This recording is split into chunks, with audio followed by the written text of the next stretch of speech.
As a scene. Yes, yes, yes. Yes, yes, yes. Shabbat Tov, Shabbat Tov. Yes, brothers and sisters, sisters and brothers. Yes, yeah. Starting out the first day service a little bit late right here, but here in the season, reason for the season right here. Shabbat Bo, Sabbath go in, go in. So we got up to the fourth Aliyah right here. Have the Brit Chadasha and the Haftarah, the prophets read, coming forward. I know it's kind of a little sudden right there. But it's still just keeping to the pattern, having the first day service so we can kind of segue from the after the Shabbat. So right here. Let's touch on a few things right here. So in this Torah reading and feeding, very, very interesting, very, very important and interesting. Torah reading has a lot to do, right? A lot to do with the Exodus and with the Passover. Get a lot of the principles here, in this Torah reading and feeding right here. So hopefully ones and ones can refresh their page. Greetings, Shavua Tov, give thanks, brothers and sisters, those coming in.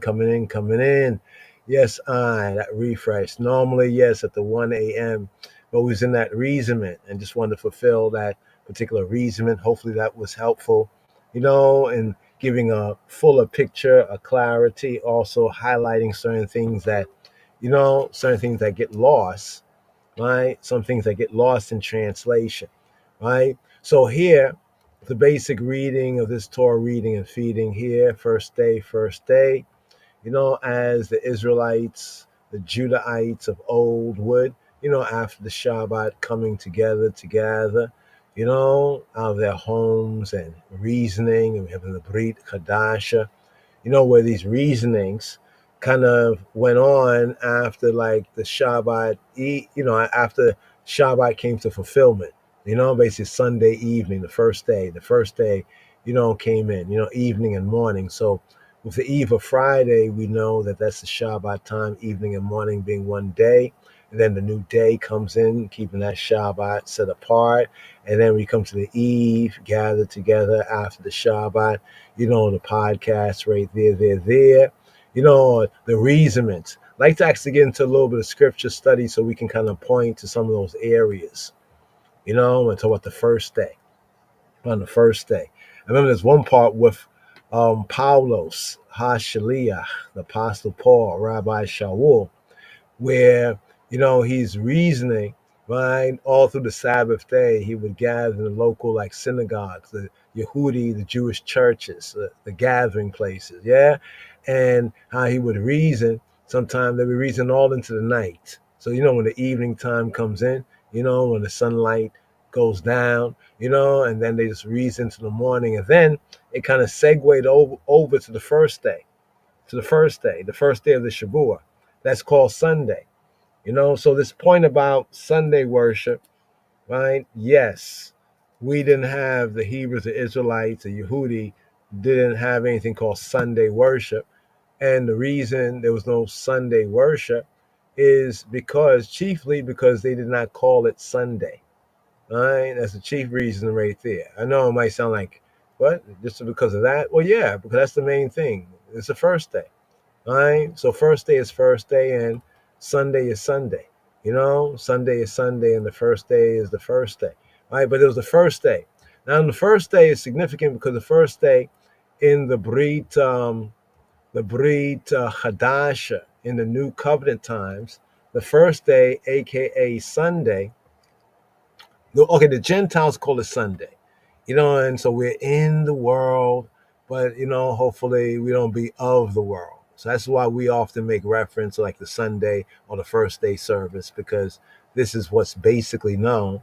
But of course, every time we kind of say it, we feel like obliged to kind of go to some of those details, how there's no such thing, no such thing Hebraically as like Sunday. This is the first day of the Shabbat. Now, the first day of the Shabbat was important, right, for a few reasons, right? A few key reasons. First of all, after Passover, Pesach, right? we have, when I say after Passover, the evening, between the evenings, the 14th, right? The evenings. Then we have the 7th day of unleavened bread. And then as we study Leviticus chapter 23, we have the fullness of the appointments. We have the day of the first fruits.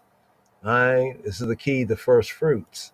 And the first fruits corresponds in the Brit Hadasha, the first century time, to the first fruit that correspond to the resurrection, right? 3 days and 3 nights, yeah, to the resurrection of Robeno Adonenu Yeshua HaNotzri, Yeshua HaMoshiach, right? It was on the first day.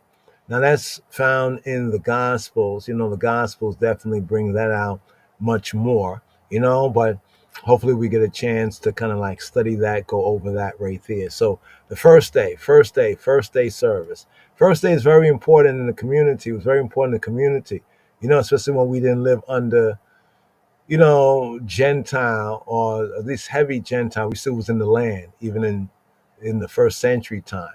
But they were under the Romans and the Edomites, like Herod and so forth and so on.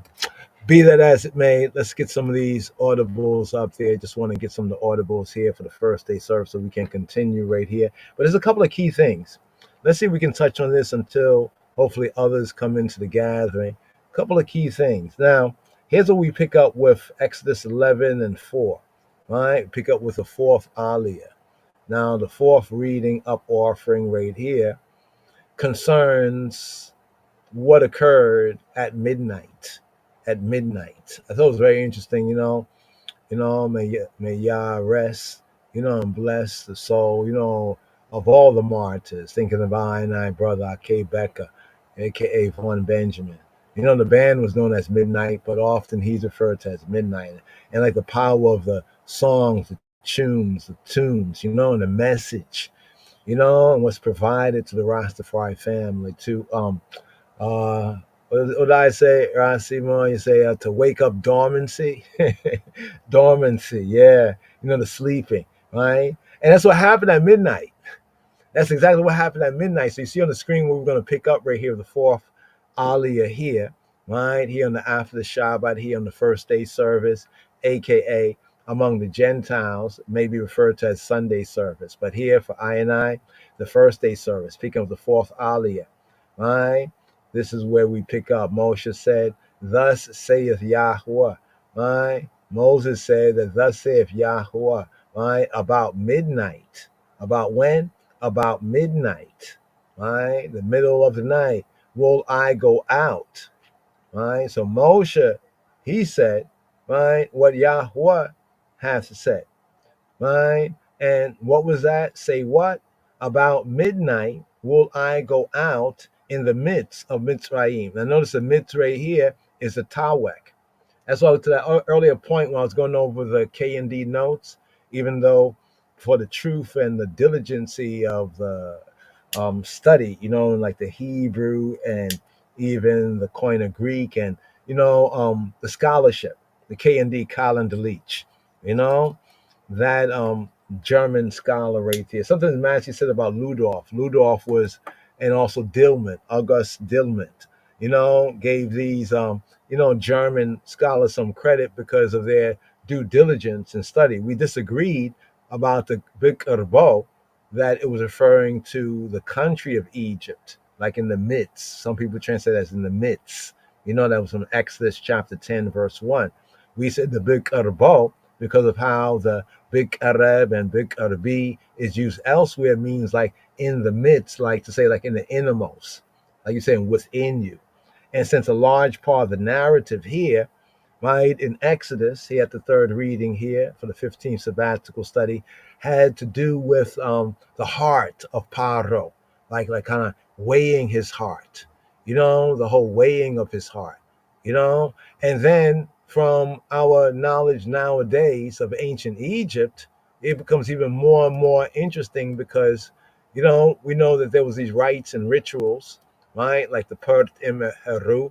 People talk about the Book of the Dead, right? Or the coming forth by day and by night.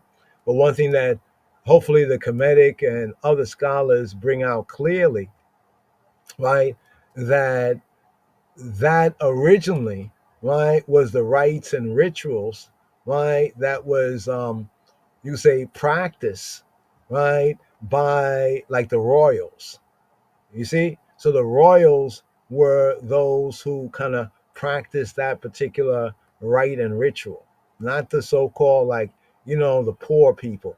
You know what I mean? The poor people later on, it became sort of, I guess people would call it like democratized, so to speak, where later on, right, it became something that the regular people did. So the whole Per Imheru, right, the rites and rituals there, that was like an inner thing, amongst the royals, like the royalists and, the nobles. That wasn't something that was so much for the regular people until way later, I guess as it became known or whatever, regular people, right, began to do it. So when we look at it within that sense, it also is very interesting because Pharaoh, the great house, is getting his heart, right, weighed. He's getting weighed, right? Not by his so-called gods, right, his netures, right, but by the nature of natures, right? He getting his heart weighed. Now there was something else that was interesting from the previous. What was it over here?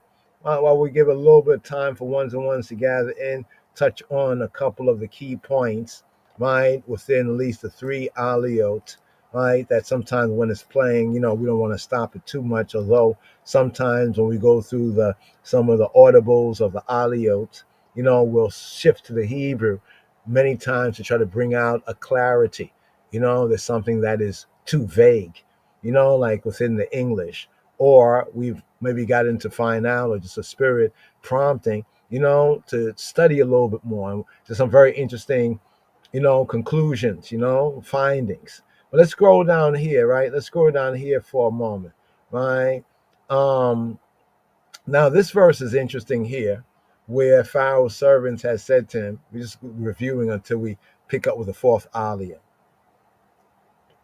Pharaoh's servants, the great house's servants, said to him, right, how long shall this man be a snare to us? It was like, this man Moshe is a snare to us. How long shall this man be a snare to us? Right? Make the men go. Right? Now notice the servants are using the word shalach. Right? Shalach. Right? The key phrase is shalach et ami. Shalach et ami. Right? The sense of let my people go. That's the translation, let my people go. But Hebraically, right? But Hebraically, it is actually shalach, means to send away, right? To send, shalach. We had Wayishlach, a previous Torah reading and feeding that was in the first book of the Torah in Bereshith, right? And he sent. That's when Yaakov had sent the messengers, his angels, his messengers, right, to his estranged brother Isa, right? Shalach. So check this out. In English, we get the idea of let my people go. Yeah, it can be translated that way, but isn't it interesting that the word shalach is not really the word for go, right? Shalach is to actually, if it's go, it's more to let go. But the direct sense of shalach is to send away. And that's why we use the example from the previous in Bereshith, the Torah reading and feeding, Wayishlach, where Jacob, right, he Yishlach, he sent, right? He sent messengers, right? He sent messengers. Some senses in the translation can have the sense of to send or to stretch out, to extend, to direct, right? To send in the sense of to send away, right? To send away in the sense of to let loose, right? In the sense of go, to let go. I'm going to let go of my people, right? Send them away, right? Send them away. Now, what's interesting is that we have the word apostle, right? Now, our belief in the whole apostles thing is that in the sense of somebody being sent, a lot of people can be sent. But in the sense of the true sense of the apostles, they already laid the foundation, built on that foundation that Yeshua, right, Robenu, Adonenu laid right there. So I think, ones use that term, and yes, even some days, when I say days, some years actually ago, we said the Rastafari, you know, what it says, Rastafari, what was it? The apostles of Rastafari knowledge. It was the ark. We had that euphemism, some of the old literature and line of Judah information, the ark. But as we've grown in grace, we really recognize that particular, in the sense of the apostles and the Brit Chadash, that is for the apostles, those who were the disciples, right? Now, the disciples had chose a 12th apostle. You remember that?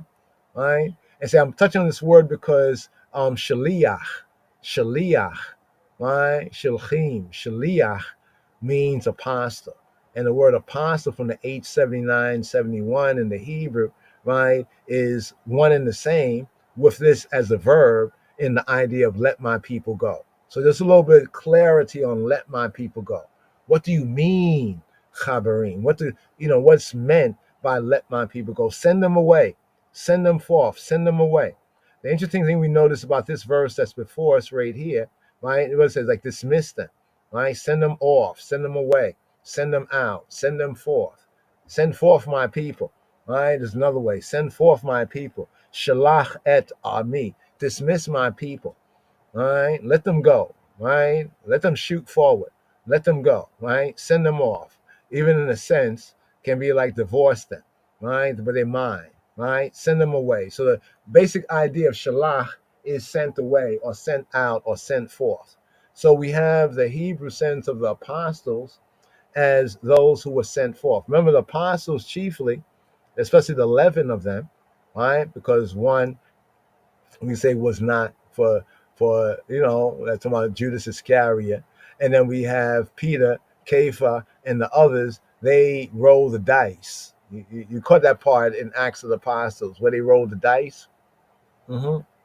Or what they call lots. Lots is like rolling dice, which brings up the other interesting thing to mind. Is gambling really a sin, as people say? Because there's this thing called lots, right? Where they roll lots, and lots is basically, like a chance, like to do things by chance. So where it's not like me deciding, you deciding, but we roll the lots, right? The goralim, right? But then we have before Passover, we have Purim, right? Because Pur, I think that's more of a Persian term, Purim, right, for lots, right? Kind of like to roll the lot, you roll the dice, so to speak. So anyway, Kepha, Peter, in the New Covenant time, right? He said, well, there was Master Adonai Yeshua Ha-Adon Yeshua. He chose, like 12 of us. And of course, there's the one who had the devil. Satan got the better, of Ishkariot, Yehuda, Judas, right? And therefore there was 11 of them left, right? And they wanted to fill up that proverbial number, right? That 12, right? It's interesting, the number 12, and then with the master being the 13th. You know that mathematically, right? Because see, the Torah really got me more into like the phi and the pi, even mathematics on a certain level, because we start to see some curious things within the Hebrew scripture, right? The pi and the phi, that it takes, how can I say, 12 marbles. If you have 13 marbles, right? It's like kind of a mathematic, a geometric, kind of a thing right here. If you take 12, 13 marbles of equal size, 13, it would take 12 of them, right? Completely. You can't do it for 11, and you can't do it with 10, you know what I mean? But you would need 12. So all the marbles are of equal size. It would take 12 of them to completely cover, right, the 13th marble. Just kind of the mathematics, the formation. So the number 12 was very important, as we can see. 12 tribes, right? The 12 basic moons, months. Some count a 13th, which is not a full month, but be it as it is, even the lunar is a 13th, right? There's a 13th month as well, Ethiopically a 13th month, right? So there was 12 of them. Judas either hung himself, either was killed, and I'm gonna say that either he was killed, or something happened, right? But Anyway, the master said that, that basically, the devil got a hold of him, and he went with that, right? He said, I chose 12 of you, like one of you was the devil. You know what I mean? That was his carry. So they was left with 11 of them, right? And so they chose, I think, Matthias, they chose Matthias based on the rolling of the lot, right? This is all just speaking about Shalach, right? We're speaking about this word Shalach here, right? This is the key word in let my people go. Shalach et ami, right? Let my people go, or send forth, right? Dismiss, send away, send forth, right? Ami, my people. Also, from the prophet view, the Ami literally is my people, but in the prophet Hosea, it says to call our brothers Ami. Say to our brothers me in the prophet Hosea, and say to the sisters, Ruhama, because there was one time they would be lo me, lo not me, not my people, and lo Ruhama, and not she, not one shown mercy, right? So the apostles, right? There were 11 of them. They chose Peter and the others. They chose to roll the dice or the lot, and then we get Matthias. You don't hear too much about Matthias, but I think in some of the other Ethiopic, apocryphal, and other church, older church documents, I think the contending of the apostles is one document, and Senesker, right, Synaxtrium, right, where it tells about the different apostles, where they went, who they ministered to. You know, these are also very interesting documents. I think it does speak about Matthias a little bit there, but really the 12th apostle, we say, this is something we're going to share on this theme of sending forward and being one sent forward, and the term entitled Shaliach. Shaliach. Shaliach. Shaliach is apostle. That come from Shalach, right? To send forth, right? Was Paul. Right? Was Paul. Why did I say that? Because what the master says when he says how he chose, right? He chose, right, of the 12. One of them was the devil, right? That one was dismissed, right? And then he chose, right, Shaul, Rabbi Shaul, aka the Apostle Paulos. So he's really like the 12. So of those apostles, right, from that time, as the early, we could say, Yehudi, Jewish, Judaic, right, and even the early Gentile churches recognized, they were the apostles. They were the ones sent, right? It's those who were sent to lay the foundation. And therefore, we are to contend earnestly for the faith that was once, right? Once given, right? Not twice, right? So these other kind of guys, apostles, there's a lot of big question marks around that. So anyway, so notice this. I went into that because I recalled from the Hebrew portion of it in Exodus chapter 10, verse 7, where it says that Pharaoh's servants. Please note how Yahweh through Moshe and Aharon seems to recognize that some of the servants of Paro, of Pharaoh, right? When I say they were Hebrews, I'm not saying that they were Israelites or descendant of Yaakov. I'm saying that they had crossed over from their former belief in what Pharaoh believed, and they began to believe in the Elohim, right? Elohei ha-Ivrim, that Yahweh, right? Elohei ha-Ivrim, and Yahweh, the Elohim of the Hebrews. If you recall the the incident concerning the cattle, where Moshe said all the cattle, right, that are left out there are going to die, but those that are brought in will live. And it points out that some of the servants of Pharaoh, right, they had a regard, they respected Moshe, right, they had a regard for Moshe. And guess what they did? They didn't do like the other servants who were believing in the other so-called gods, but they believed in the Elohim of the Hebrews, right? And they were obedient. They shema'u, and they brought their cattle in, and their cattle was spared. Check.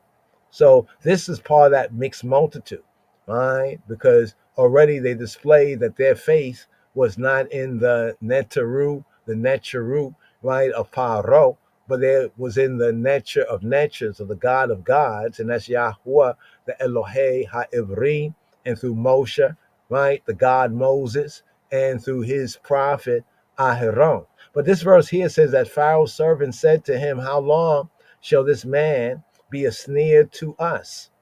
Right? Let the men go. So here where it says let the men go, right? Elsewhere in this chapter, you'll see where Pharaoh was like saying, go, go, you can go. Right? Why don't you just go? But it's not the word shalach, right? It's like go, like, I go. Somebody told me to go, I went over there. It's not like I'm being set free or I'm being sent forth. I'm being like let loose, as we have shalach here. But we have the servants repeating the basic demand of Moshe and Aharon, shalach et amo, right? Right? Send, forth the people that they may serve Yahweh, their Elohim. Instead of keeping them here in Mitzrayim to make them serve your Elohim or their Elohim, talking about the Elohei Mitzrayim, the Elohim of Mitzrayim, the Netchers, the Netcheru, you know what I mean? Let them serve their own, to say like, let them serve their own Netcher, right? Yahweh. Right? Even though you say you don't know him and you all say you don't know Joseph, don't respect Joseph, and who is Yahweh, just let them go, right? That they may serve Yahweh, their Elohim. Knowest thou not yet that Mitzrayim is destroyed? This is a very interesting verse right here, right? And this is a further kind of script proof right here, where in I Medi, I'm saying chant this whole immigration thing, right? And it's not that we are not. It's like when Joshua came upon the captain of the Lord's hosts, right? Some would see that as a pre-incarnate, right? Yeshua, right? And he asked the captain of the Lord's hosts, are you on our side or the other side? And he was like, nah. You're like, I'm not on none of your side. So that's where we stand right there. We don't be on none of your sides. Here's this part. And Pharaoh's servant said to him, how long? How long, Adamatai? How long shall this man be a snare to us? Adamatai.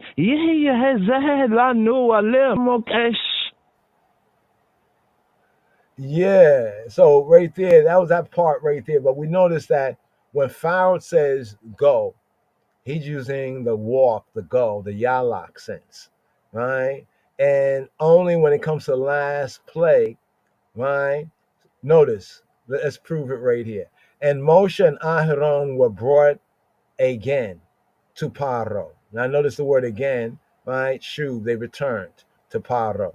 And he said to them, the great house said, go. You see the word go? Look over here. Look over here. Let the men go, right? The H7971, the shalach, go. The English translates as go, right? But here we learn that go is not always go. What do you mean by go, right? What sense of go? Here, and Moses and Aaron were brought again to Paro, the Perah, and he said to them, go, serve Yahweh, your God, your Elohim, who they that shall go. Well, in the Hebrew, me, who and who, me, who, me, and who, me, who and who, right, are they that shall go. Now, please note this right here, these two verses, right, these two verses. Go here is shalach, right, shalach, H7971. Go over here, see, Pharaoh thought he was being slick, right? Go over here is yalak, yalak. Here we have yalak. You see the difference? Yalak, to go, to walk, to try. The sense of like to walk. Has a sense of go walk. It's like I'm saying, like go walk away and serve your God. Right? The servants were saying, because they were listening to what Moshe was saying, shalach, like send them forth, right? Send them forth, send them away, right? Dismiss them, let them, right? So they can serve their God. This implies right here that Paro, the great house, wanted to keep, right, the Bnei Yisrael and the Ibrahim, right, the Hebrews, right, to serve his gods and their gods. You know what I mean? So it wasn't just the bondage and the work, work, work. That's one level of abodah. So the word abodah, avodah, means work, service. Now, I'm emphasizing that because when we get into other areas of the scripture, we're going to see the same term applied, right, to the work of the Kohanim, the priests. The same word abodah, service, applied, right, to the Lewim, the Levites, right, and also even to the Israelites in terms of worship, right? In terms of worship, the word serve right here, abad, abad, right? Abad, right? Abad is similar to like the word in Arabic, but the sense is different because our scripts are different, you know. So how we use the word can be testified. So they have like Abdu, like Abdu, right? Like Abdul, they say Abdullah, right? Abdullah. That means you're a servant of Allah, right? That God, right? But we have Obed, Obediah, Obediah, Abdiyah, right? Obediah, right? The servant of Yah, right? To say like the one who serves, works, and also who serves in the sense of right here, right? In the sense of worship. So you see how the word serve, to serve as subjects, right? So the Bnei Yisrael were Pharaoh's abadim, his servants, right? That means his servants for secular and even so-called religious purposes. All right. So was there religious freedom? Well, in ancient Egypt, Mitzrayim, in a sense, yes, there was religious freedom. But at this time, there was religious freedom to all the other so-called religious, spiritual point of view, the 42 plus, right? Different denominations, but not to the Mitzrayim. I mean, not to the Ibrim, right? Not to the Hebrews, right? They would deny this. Remember, the first thing they asked was for a 3 day holiday, right? And he would refuse that.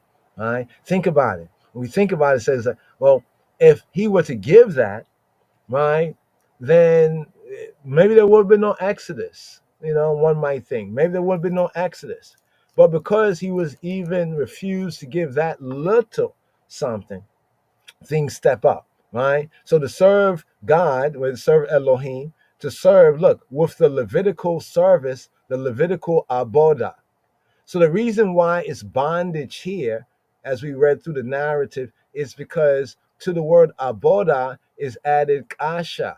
Kasha means cruel, hard, severe, and ferek, where we get Africa, right? Africa come from that word right there, ferek, right? This is found Ethiopically in the Afro-Semitic languages. Serving like with rigor, right? The sense of serving with rigor, not just regular serving, like you're just doing a work, but some might have you, like they say, working like a Slav, right? Working like a Slav, to say working like a slave.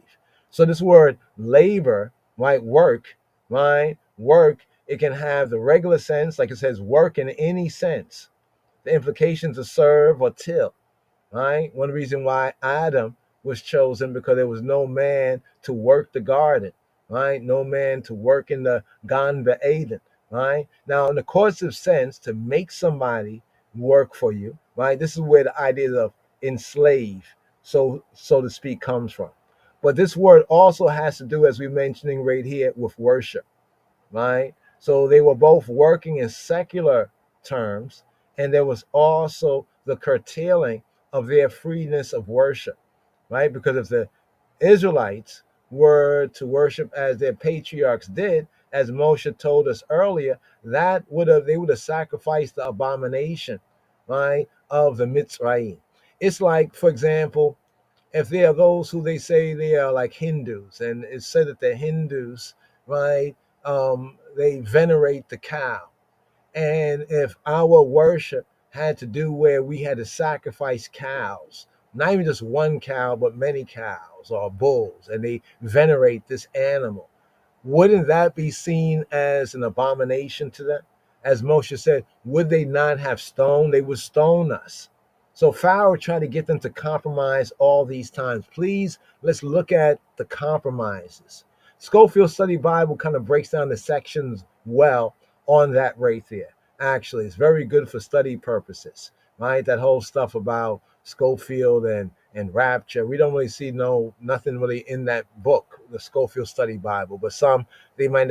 I think that they don't like it because if you study it, you begin to kind of know more than the teachers, the preachers, and the pastors, because you then are reading the scripture, comparing scripture with scripture. With the study notes that point to other areas, and as you read through it, reason through it, you get a fuller picture, more of an HD, a high or Hebrew definition of things. So right here, it uses the word go, shalach, right? That's the same word to let my people go, shalach et ami.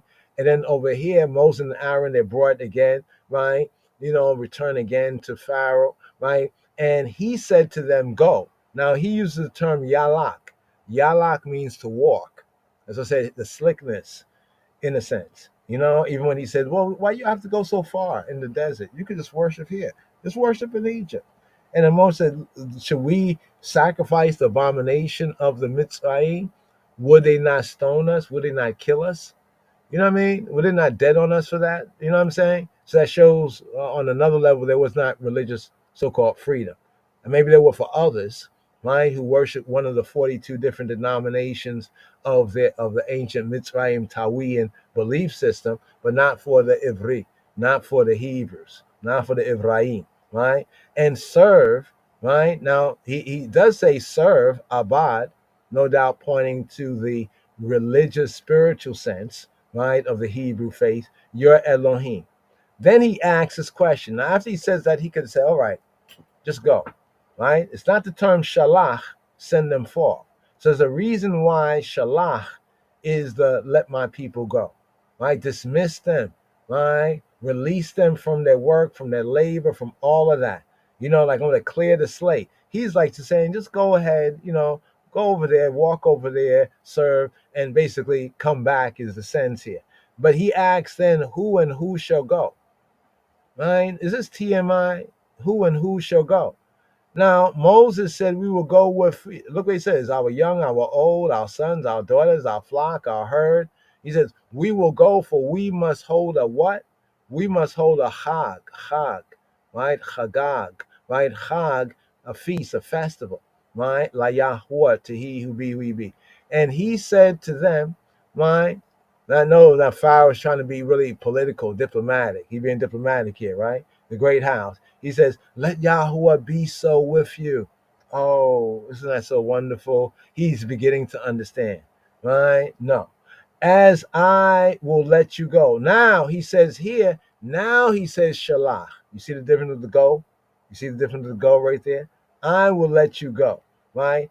And your little ones. So I'm going to release you and your little ones. It's like kind of prison. Like, when somebody's in prison, they want to get a release to go, to family, a relative or something like that, passing funeral or something like that. So then they get that release, right? To be sent away, to be let loose, right? To be sent off, sent away, sent out, sent forth, to dismiss them, to let them go free, right? Well, what does he really say, right? He says, I'm going to let you go and your little ones, the little ones, the tafikem, right? Tafikem, the tafs, taf, and taf, little children, tafikem, the little ones, right? The little tafs, right? He says, look what he says, look what he says. He says, look for evil before you. This is interesting here.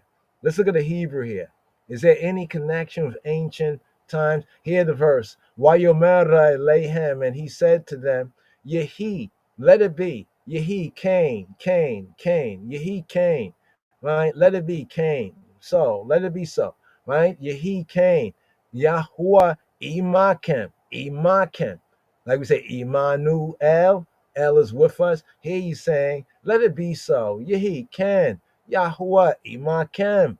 Let Yahuwah, be with y'all. Imakem, be with you all. Ka'asher, like that which, right? Like, Ka'asher, right? Ashalach, right? For Ashalach, etikem, right? Right? As like as Ashalach, Eshalach, I will shalach etikem. I will dismiss, send y'all forth, right? We're at Topican and your Topican and your children, right? See, if you notice in the narrative, he says some things that seem as though, like, okay, I think he's beginning to understand. He beginning to get it, right? This might be all right, right? And then he adds something on to it. If you notice how Paro he adds something, we showed you with the other verse how he added something on to it. The first part of the verse sounded good. It sounded nice. Sounded like, yeah, we got what we've been asking for, right? Then he adds some what we call that, the slick shit, right? It's like some slick shit. He says here, Reu, Reu, right? Reu, see y'all, Reu, from Re, right? Re, properly Re, right? Now, Re means to see, right? Re, but it has to be properly pointed. Otherwise, you confuse the word to see with the word for evil.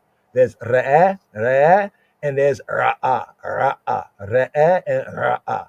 Two different words. But in the English, sometimes they'll look one and the same. This is the H7200, right? It's to see, to look at, right? To see, to look at, to inspect. Basically, to see, like in the sense of seeing, like with the eyes, and kind of perceiving, like with the eye of the mind, to see, right? To see, right? Here we go, right here. So he says, Reu, Reu. Now we should know Reu already because the name Reuben, Reu, Bain, right? Leah names her firstborn son what?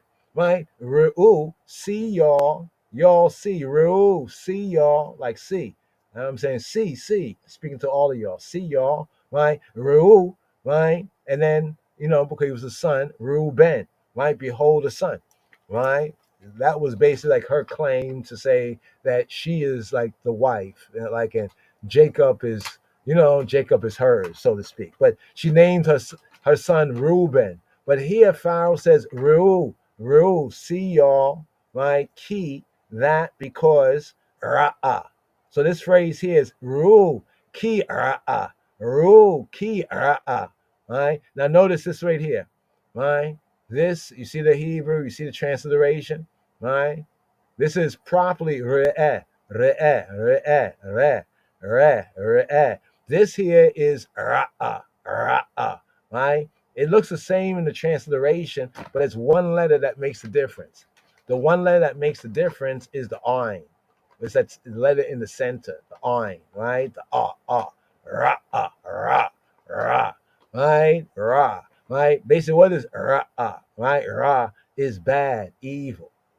But doesn't Ra sound like what they say the name of the one of the Egyptian so-called gods or attributes is Ra. They say Ra, right? So here's another interesting kind of a pun, so to speak, that we have in the Hebrew scripture. But I think it seems like a pun, but there's more to it right here that really shows us how accurate, right, the Torah is, when we're coming from the Hebrew perspective.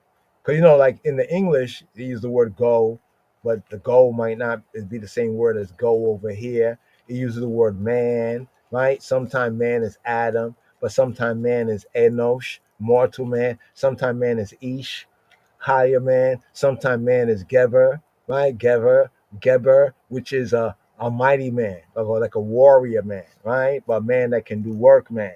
So here it says, Ru ki ra'a, neged. Panakim, right? Neged, before, right? Your faces, right? So here's one of those slick things he says right here. He says, okay, may Yehi came, Yahuwah Imakem, right? And I will let you go, as I will let you go, Ka'asher Ashalach et Tekem, right? And your little ones atop the camp. He says, Reu, see y'all, right? Right? Reu, right? He says, Ki ra'a. Reu, ki ra'a, right? Neged Penekem is before you, is in your face. Evil is in your presence. Evil is before you. Evil is in your face. Now, some translate this as before you, right? Before you, right? That means what? Before where you're going? Or was he speaking about himself? Was Paro, right? Was Pharaoh, sorry about that, I hit this wire. Was Pharaoh actually speaking of himself? But the key thing is we have Ra'ah, right? Ra'ah, right? So Ra'ah, right? Here, let's bring this up again. Here we go. Here we go. Yeah, there we go. Here's come back on right there. Just to touch on a few of these. So let's get right to this right here. So that's another interesting aspect, even in the Hebrew, right? Reu from re'eh and ra'ah. Re'eh ra. Re'eh ra'ah. Right? He says Reu, right? Reu ki ra'ah. Neged penekim. Right? Not so, right? Not so. Go now, right? Now, like the your men, right? And serve Yahweh, right? For that your desire. But notice something in this verse. Why does it say not so? It seems in this verse he's saying, okay, I'm gonna let you go, right? And your little ones, your children, right? I said, look, right? Look, rule, not look to it, but look, evil before you, evil's in your face. Well, what does he mean evil's in your face? Who's in their face? Right? They were before who? They were before Paro. Uh-oh. Then it says not so in the next verse. He says go. Notice how the word go now changes to yalak again. Right? The yalak, the leka, yalak, right? Which means to walk. Right? Right? He says, now your men. My question is, why does he say not so? Right? Why does it say not so? Lo Cain, it's not so. Liku, nah, please go. Liku, nah. Liku, nah, please go. It's like I pray to I. Liku, nah. Right? He said, Lo Cain, lo, not Cain. Right? Not Cain, not so. Right?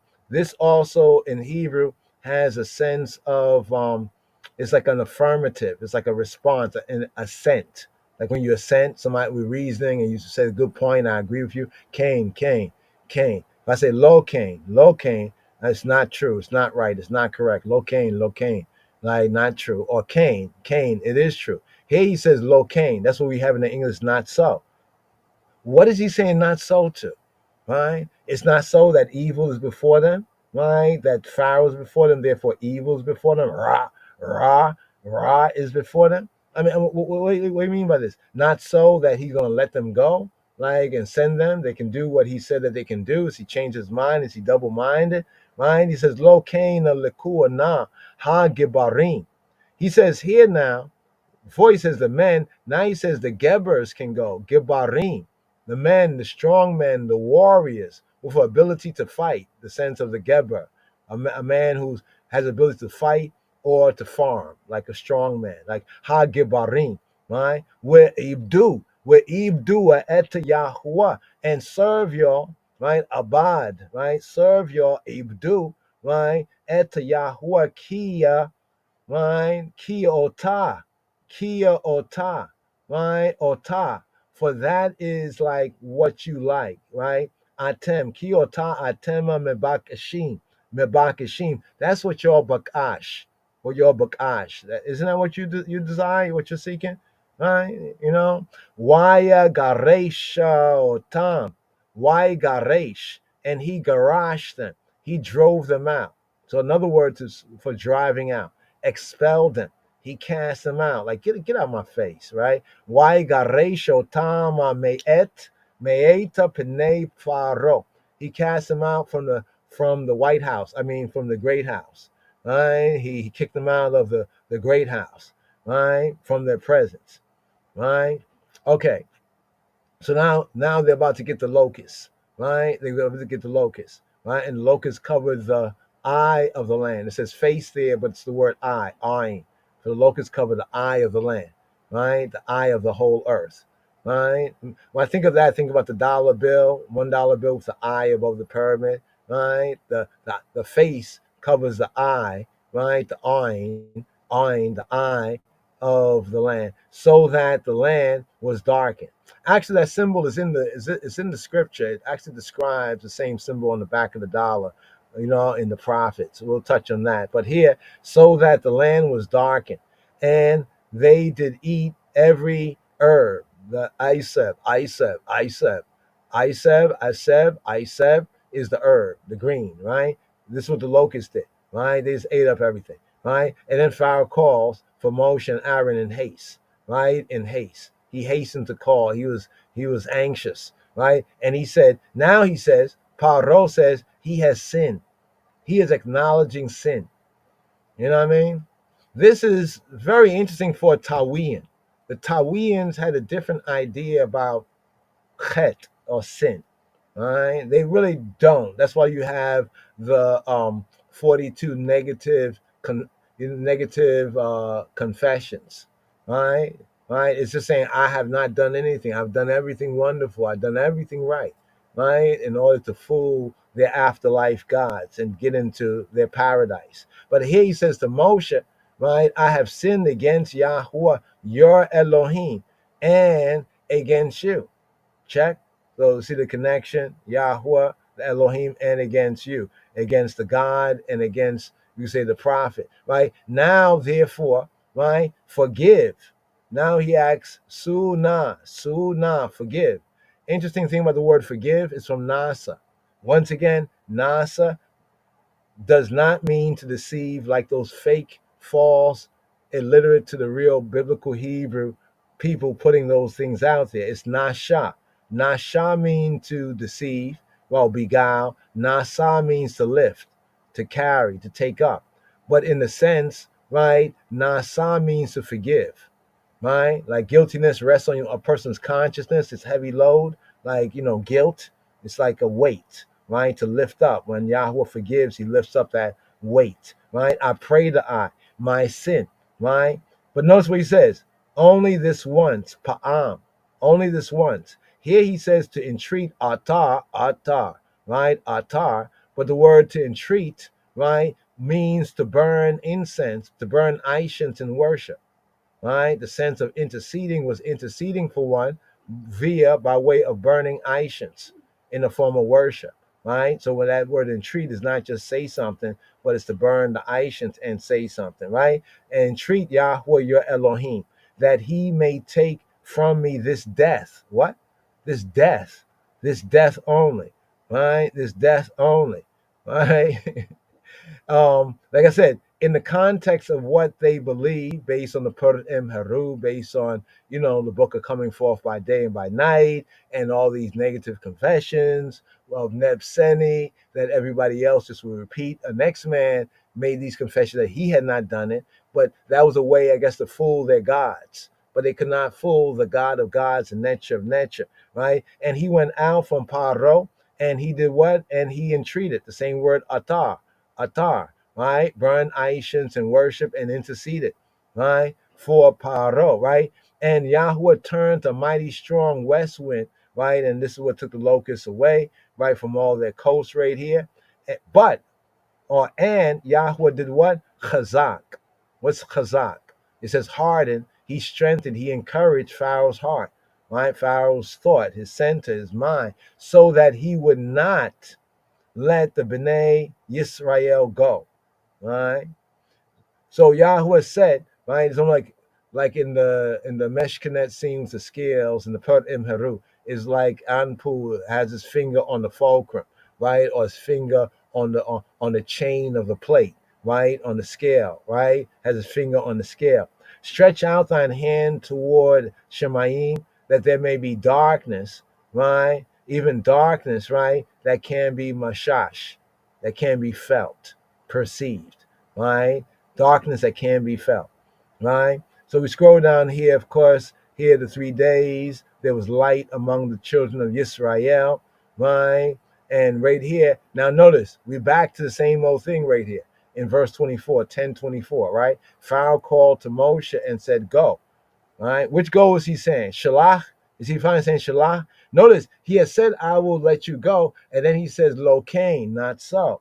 All right. It's like he's having this bipolar kind of condition going on. Pharaoh, right, called to Moshe, right, the great house. It doesn't have to be just the ruler, but it could be the others, because the word great house both refers to the seat of their government and to the ruler, like we say White House, right? He said, go.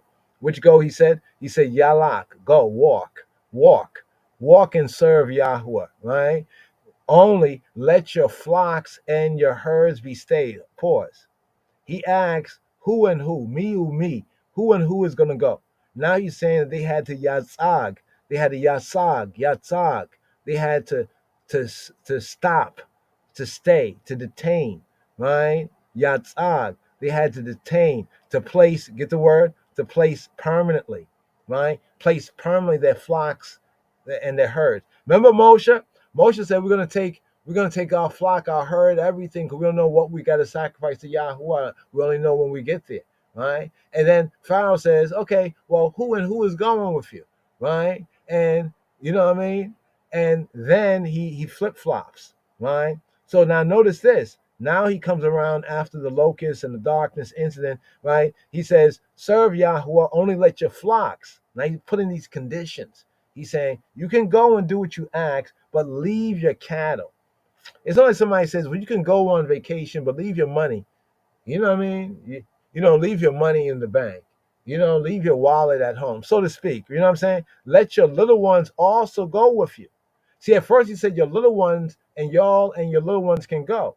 And then he said, no, only the strong men can go. The Gibbarim can go. Right? And he said the flip flop. Right? That's why what happened had to happen. Let your little ones also go with him. And Moses said, you gotta love Moshe right here. Check out Moshe. Right, actually, to Pharaoh, before Pharaoh, we can rightly, according to Torah, call Moshe before Pharaoh the God Moses. Right? See, he's our brother. He's the lawgiver. In Yahweh's way, he was the deliverer for Israel. Yes, we give him, Rabbeinu Moshe. But to Pharaoh, he was the God Moses. What did the God Moses say to Pharaoh? Right? After Pharaoh now comes around to the same thing that Moses already told him, this is what's going to go. This is who's going to go with us. Let us go with this. We go for 3 days. Right? The agreement was the 3-day thing. All right. But then he flip flops. And now he comes around and says, okay. Where he says, you can go. Your flocks and your herds have to stay. Right? And your little ones. Right? And Moses says, thou must give us also sacrifices and burnt offerings. You gotta love Moses. Moses said, no. You got to give us sacrifice. We're gonna take some of Pharaoh's cattle, right? Take some of your cattle, right? Talk about reparations, right? Thou must give us also zebachim. Give us all that zebach, sacrifice, right? Sacrifice right here, the slaughter. Basically, this word is usually applied with animal sacrifice. This is like I don't say special word for animal sacrifice, right? Right here, zabach, right? The victim and the act, right? And then it says, and olas, give us olas, burnt offerings, ascension offering, that we may sacrifice, right, to Yahweh Eloheinu. You must give. In fact, slicha on that, he didn't just say give us. He said, see the word us?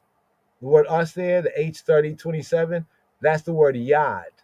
Yad is the word hand, right? Yadeinu. He actually says, you got to give sacrifices into our hand. Got to love, right? The Isha Elohim, Moshe, the man of the Elohim, the God to Pharaoh, right? Moshe, right? And then he goes on. He's not finished there. He says, our cattle also shall go with us, and there shall not a hoof be left behind.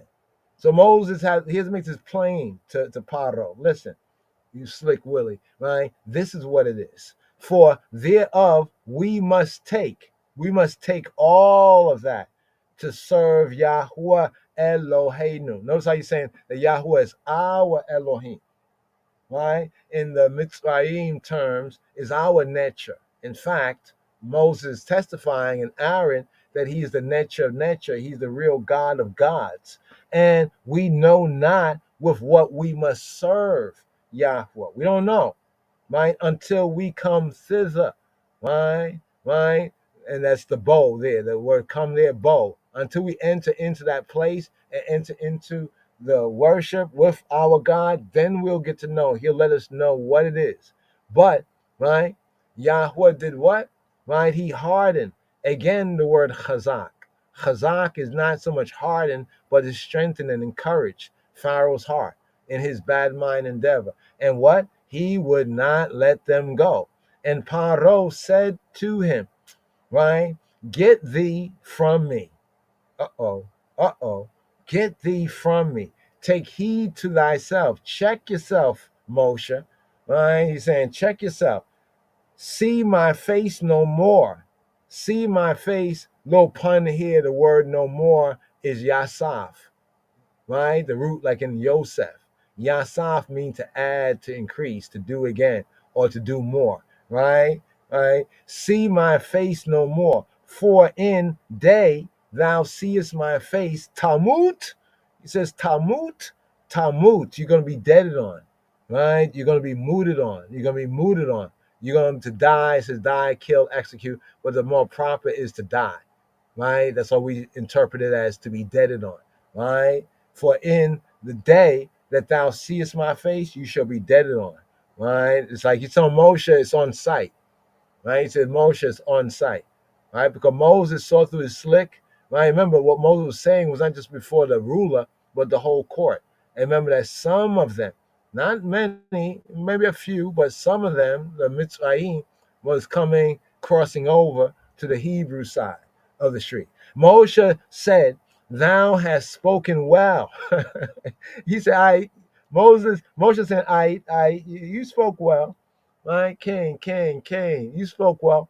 I will see thy face no more again, right? And here, we say, why you remember Moshe? Cain, yes, Cain, right? Yes, so, right? But in the sense right here, the Cain in this sense right here, the D sense, true, right, correct, yeah, I agree, right? Cain, Dibarta, you have spoken, right? Like, right, you have spoken. Correct, you have spoken. I agree with the way you have spoken. Cain dibarta lo osif, right? Lo, not osif. Osif from Yasaf. Osif, he's saying I increasing. I again. So osif was like to say I adding, I increasing, I doing again.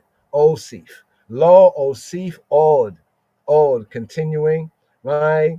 Reot, right? To see, right? Reot paneka, right? Reot paneka. Cain, dibarta lo sif od, reot paneka, right? He says, I'm not going to see your face. You definitely are right about that, right?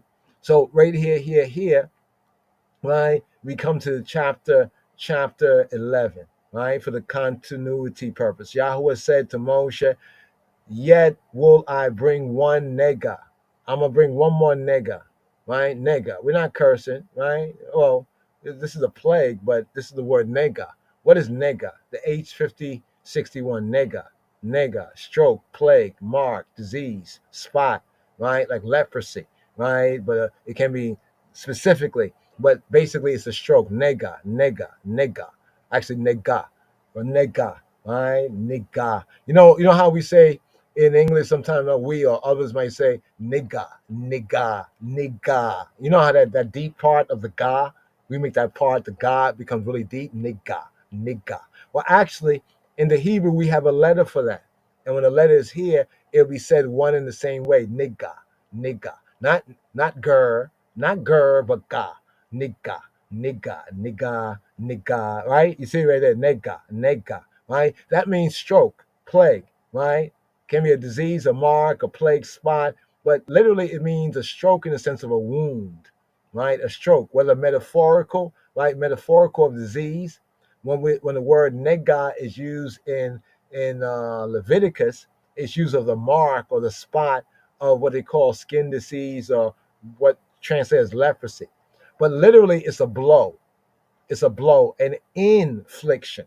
The implication, a spot, concretely a leprous person or dress in that sense. And it comes from naga.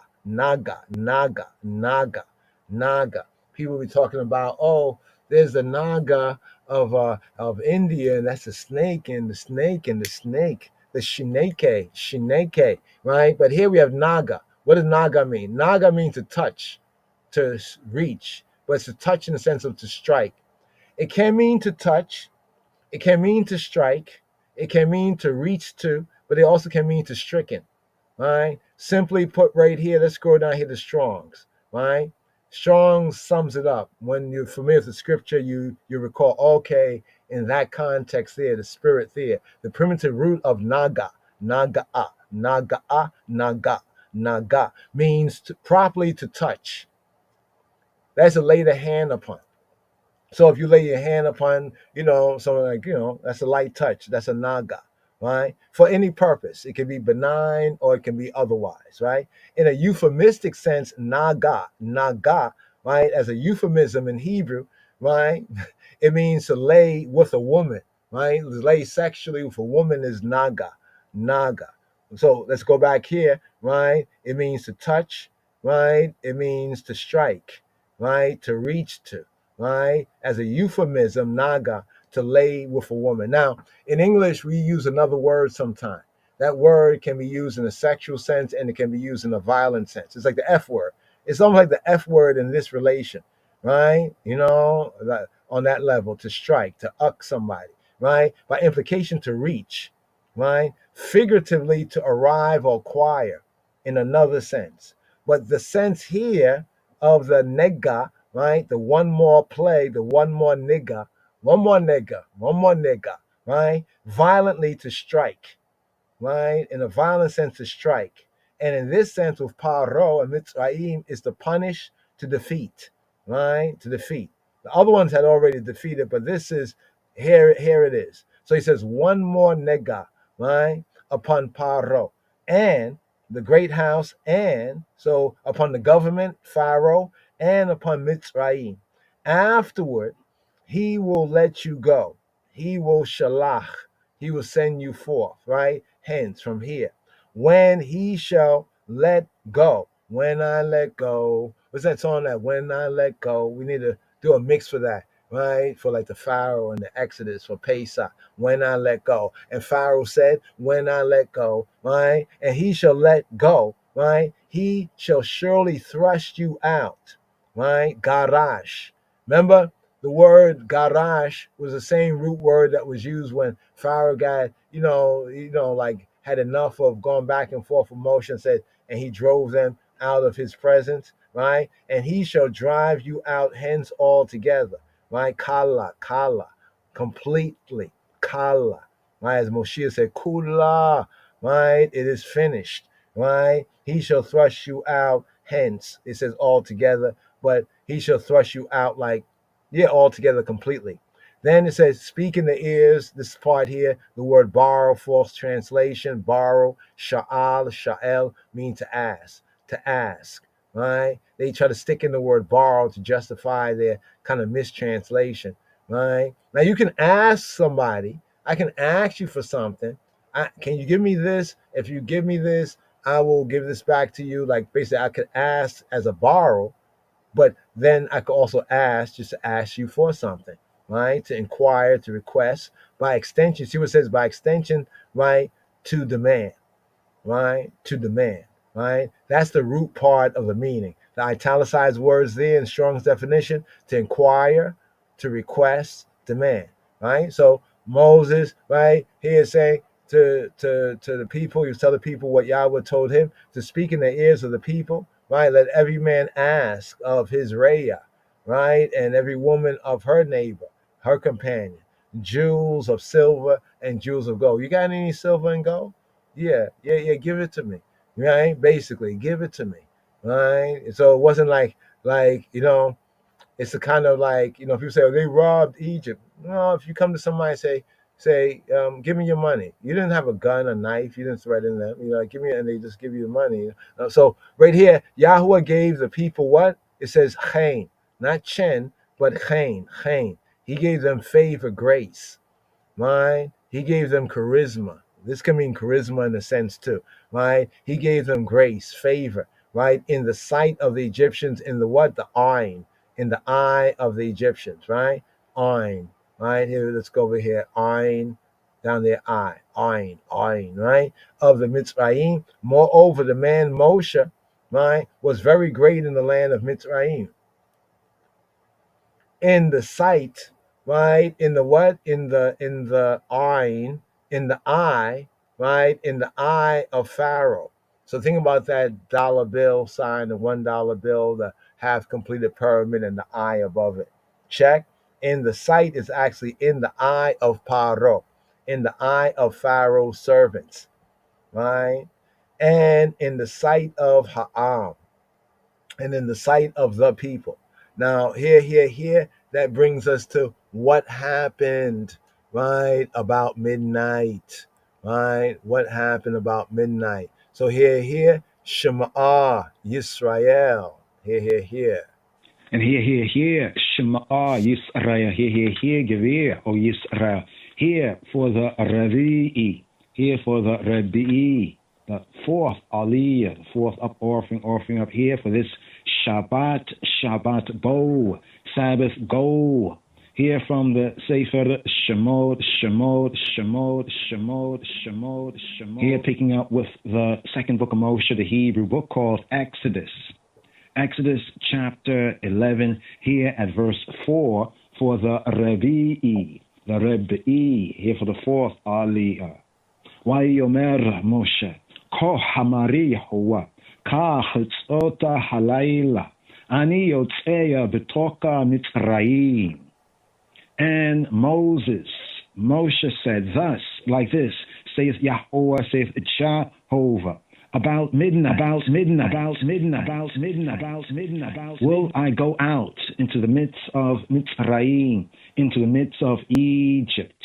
Vayomer Moshe, and Moses said, Vayomer Moshe, Koh, thus, like this, Koh, Amar, saith, Koh Amar, Yahweh, thus saith Jehovah, Kachitzot halayla, about midnight. Kachitzot halayla, about midnight. I, Yotzei, will go. Ani, Yotzei, I will go, betok, into the midst, betok, Mitzrayim. I will go out into the midst of Egypt. Vayomer Moshe, Kohamar Yahweh, Kachitzota Halayla, Ani Yotzeya Betoka Mitzrayim, and all the firstborn in the land of Mitzrayim shall die. From the firstborn of Pharaoh that sitteth upon his throne, even to the firstborn of the maidservant that behind the mill, and all the firstborn of beast. Umei tekola bechora be'eretz Mitzrayim, mi bekora paro, hayoshev ala kiso, ada bekora ha-shifaha, asher achara, ha-re hayim, ukola bekora beheima. And there shall be a great cry throughout all the land of Mitzrayim, throughout all the land of Egypt, such as there was none like it, nor shall be like it any more. V'haita tza'aka ge'adola b'kol eretz Mitzrayim asher kamohu lo nihiyataha ve'kamohu lo tosi. But against any of the Bnei Yisrael, the sons, the children of Yisrael, shall not a dog move his tongue against man or beast, that y'all may know how that Yahweh, how Jehovah doth put a difference between Mitzrayim, the Egyptians, and Yisrael.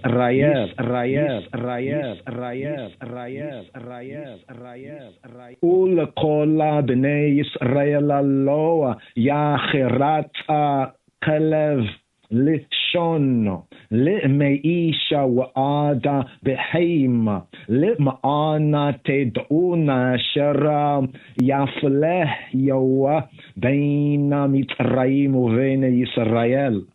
And all these thy servants shall come down to me, to I, and bow down themselves to me, to I, saying, Get thee out, and all the people that follow thee, I. And after that, I will go out. And he went out from Pharaoh, from the great house, in a great anger. Yardua kola evadeka elai. Where he shatachuli lemor. Ata ukola haama shara be'aragleka. We achre kin etze. Why etze ma'ima paroa ba chori af.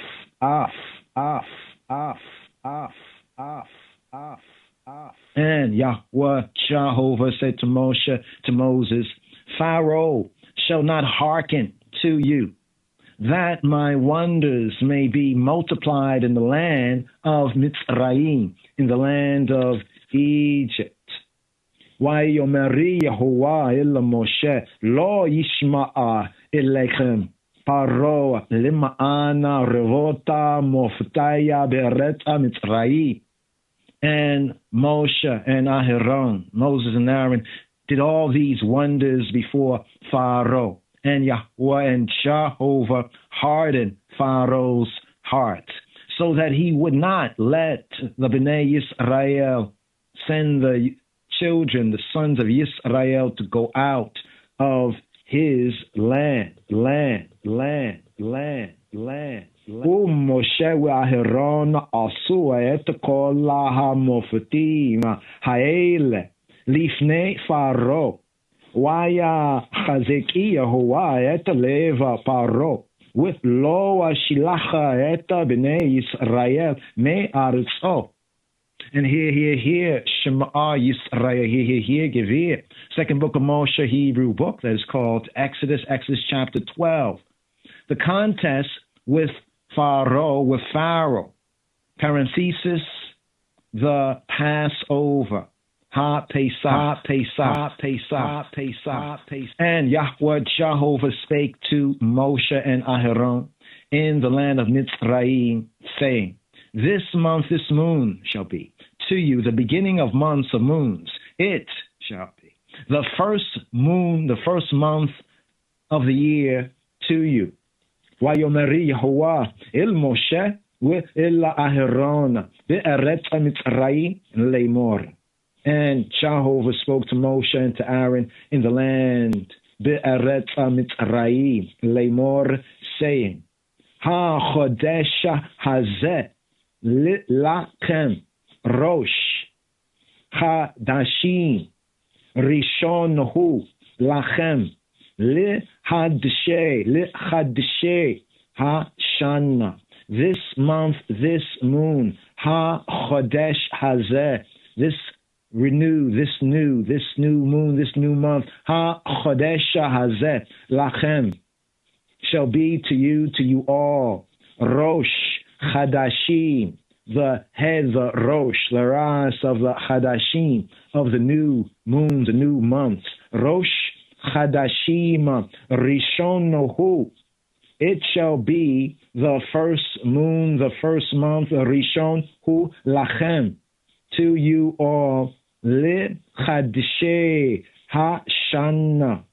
It shall be the first month, the first moon of the year to you all. Speak y'all, to all the congregation, aggregation of Yisrael, saying, in the 10th day of this month, of this moon, they shall take to them every man a lamb, according to the house of their fathers, patriarchs, a lamb for an house. Dabru, speak, y'all. Dabru, إلا كل داتا Yisrael. Dabru, speak. Dabru, speak, y'all. Dabru illa kolla data Yisrael. Speak, y'all, to the congregation, to all the congregation. Dabru illa kolla edat Yisrael. The congregation, the edat of Yisrael, Lemor, saying, in the 10th day of this month,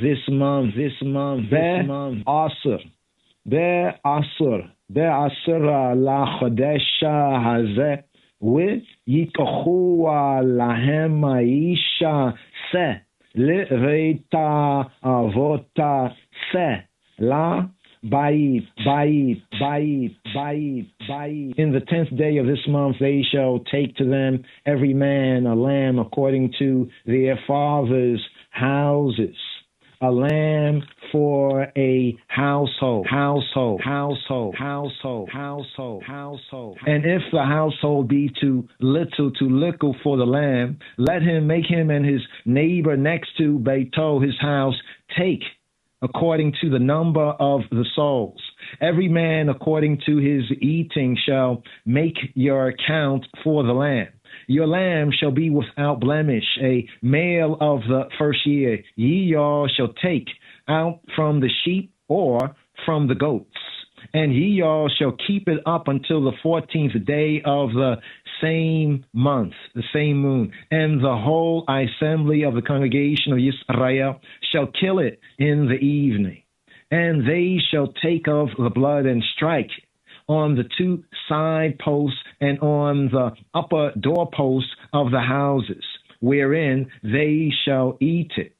And they shall eat the flesh in that night, roast with fire, and unleavened bread, with bitter herbs. They shall eat it. Eat not of it raw, nor sodden at all with water, but roast with fire his head and with his legs, and with the pertinence thereof. And ye all shall let nothing, no thing of it remain until the morning. And that which remaineth of it until the morning, y'all shall burn with fire. And thus, like this, shall ye eat it, with your loins girded, your shoes on your feet, and your staff in your hand. And ye and y'all shall eat it in haste. It, Yahweh, Jehovah's Passover.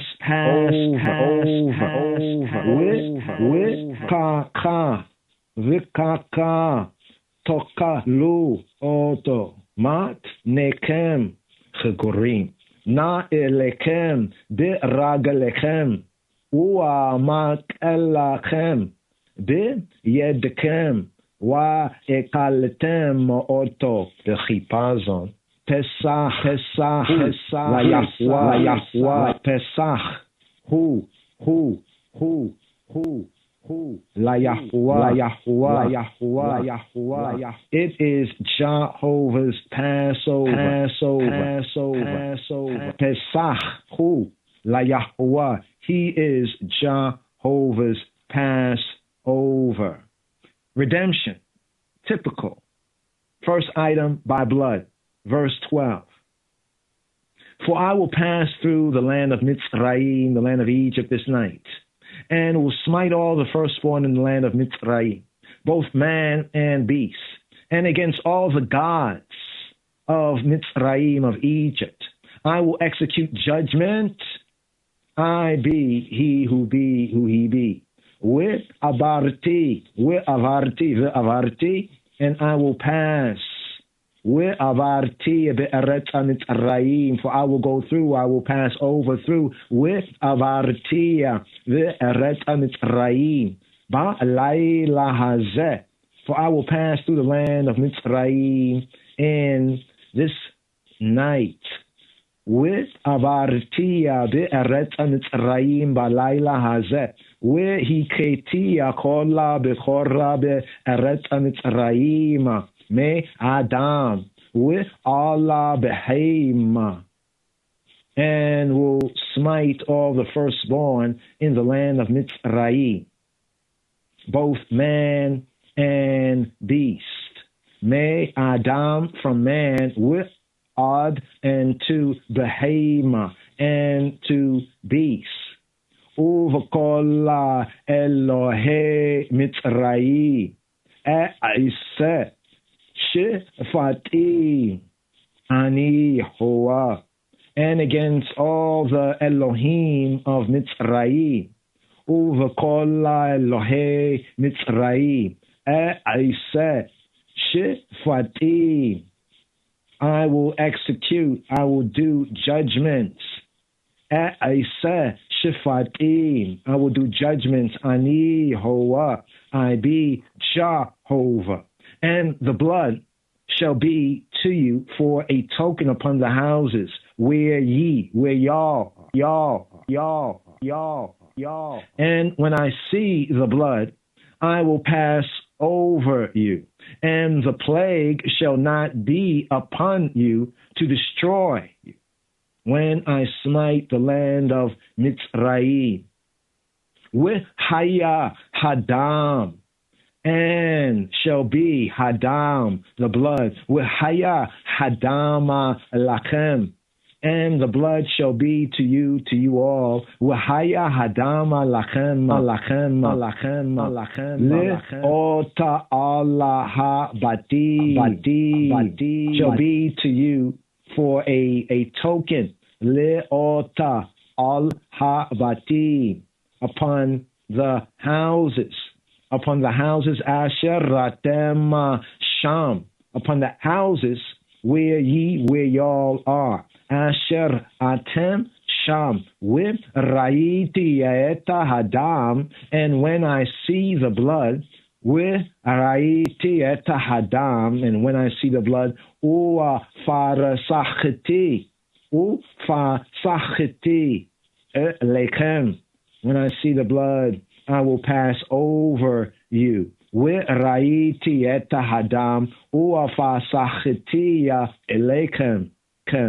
With Lo Yihye Ba Negef La Mashachita Bi Ha-Koti Bi Eretz Mitzrayim, and there shall be no plague, and there shall be no plague upon you, upon y'all, to destroy you. With Lo Yihye Vachema Negefa Le Mashachit, when I smite the land of Mitzrayim, Bi-ha-koti be'eretz Mitzrayim, the memorial of redemption by dam, by blood, verse 14.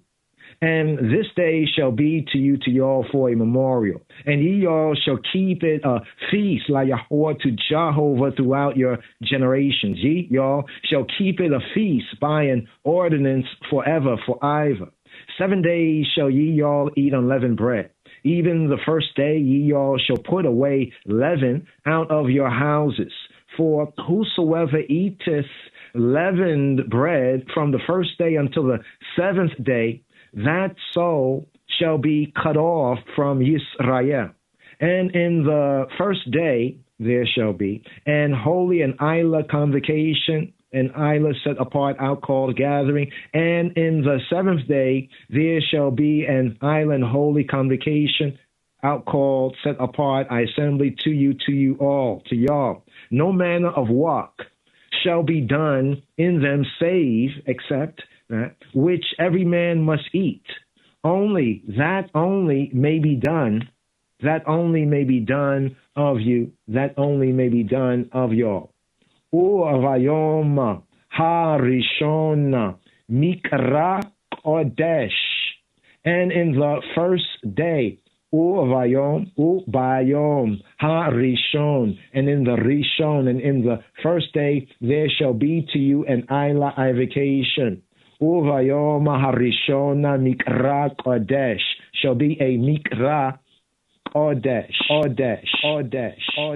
an out-called holy assembly. And in the 7th day, a Mikra Kodesh Uvayoma Ha-Shvi Mikra Kodesh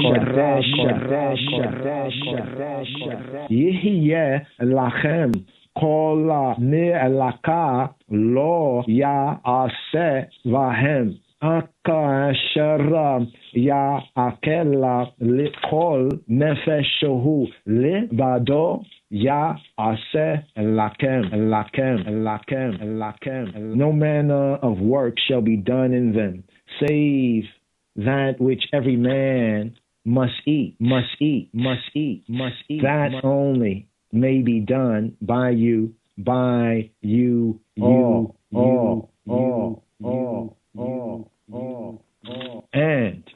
ye shall observe the feast of unleavened bread. For in this selfsame day have I brought your armies out of the land of Mitzrayim, out of the land of Egypt. Therefore shall ye all observe this day in your generations by an ordinance forever, in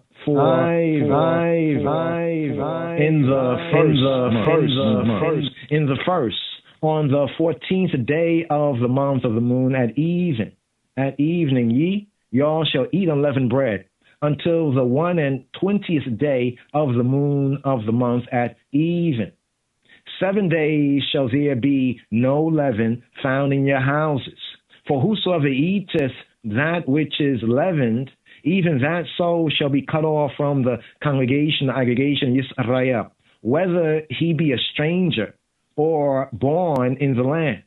Y'all shall eat nothing, no thing leavened. In all your habitations shall ye eat unleavened bread.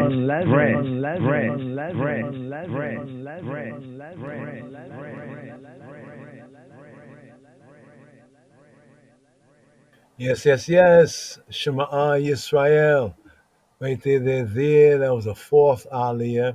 Here to the fifth aliyah, Shema. And here, Shema Yisrael. Here, give ear right here for the Chamishi. Here for the fifth aliyah, fifth up offering up, fifth reading here for this Shabbat bow, Sabbath go in. Here picking up with the second book of Moshe, the Hebrew book that is called Exodus.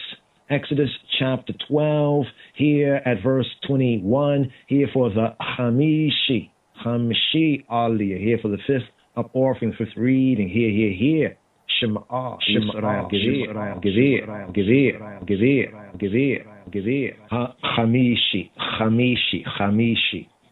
Chamishi. ויקרא משה לכל זקני ישראל, ויאמר להם, משקוע וקחו לכם צאן למשפחותיכם, ושחטו הפסח.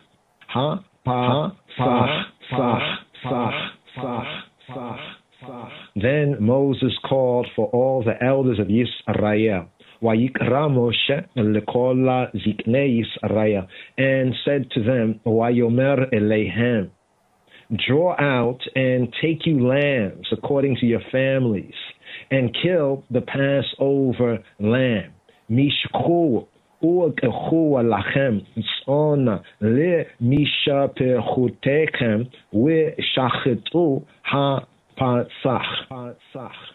ולקחתם אגודת עזוב, וטבלתם בדם אשר בספה, והגעתם את המשקוף, ואל שתי המזוזות מן הדם אשר בספה, ואתם לא תצאו אישה מפתח ביתו ad. And ye shall take a bunch of hyssop and dip it in the blood that is in the basin, and strike the lintel and the two side posts with the blood that is in the basin.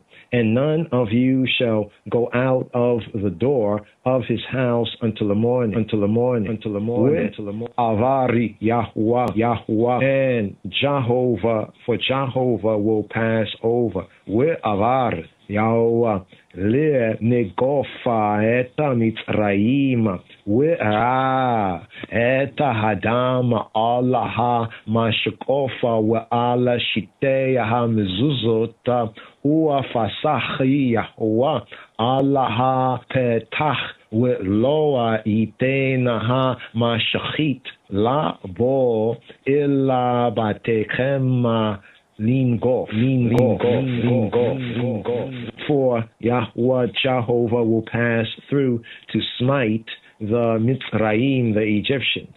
And when he seeth the blood upon the lintel and on the two side posts, the two mezuzahs, Yahweh Jehovah will pass over the door and will not suffer the destroyer to come in to your houses to smite you.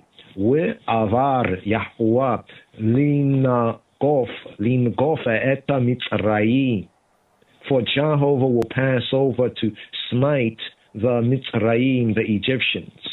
Avari Yahweh Lingof eta Mitzrayim. Ra eta Hadama Allah Mashakofa wa Allah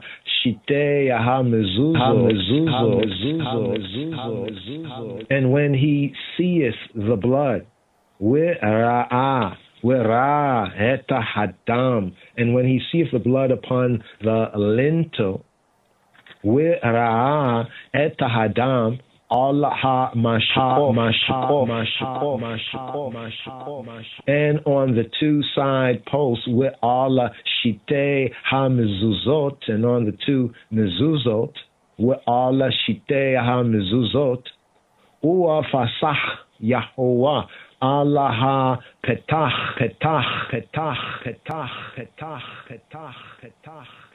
Jehovah will pass over petach, will pass over the door. U'afasach Yahweh, u'fasachi Yahweh Allah petach. For Jehovah will pass over the door. V'lo yitei naha mashachit la'avo illa batechem lingof, and will not suffer the destroyer, and will not give the destroyer v'lo yitei naha mashachit to come into your houses to smite you. Lavo eta batechem lingof. Ushmartem eta hadavar hazeh lechaka leka ula vaneka ada olam. And he and y'all shall observe this thing.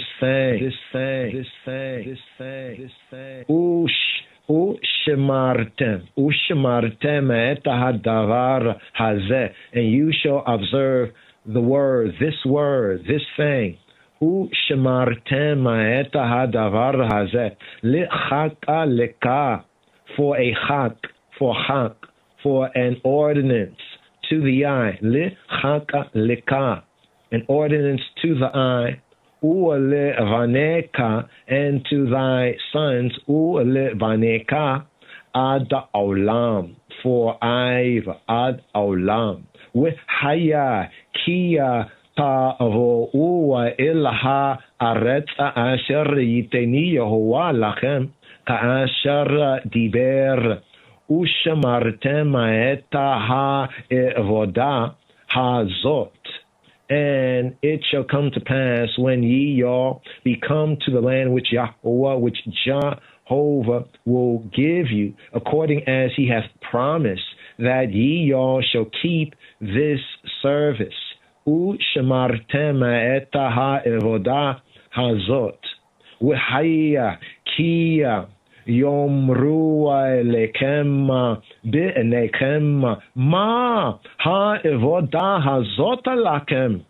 And it shall come to pass when your children, when your sons shall say to you, Ma ha'evodah hazot lakem. What mean y'all ye by this service, by this evodah? Ma ha'evodah hazot lakem. We emartem zebach pesachu la Yahweh Asher pasach Allah bateya v'nei Yisrael b'Mitzrayim b'nagafo eta Mitzrayim ve'eta batenu chitzil waya yikoda ha'am waya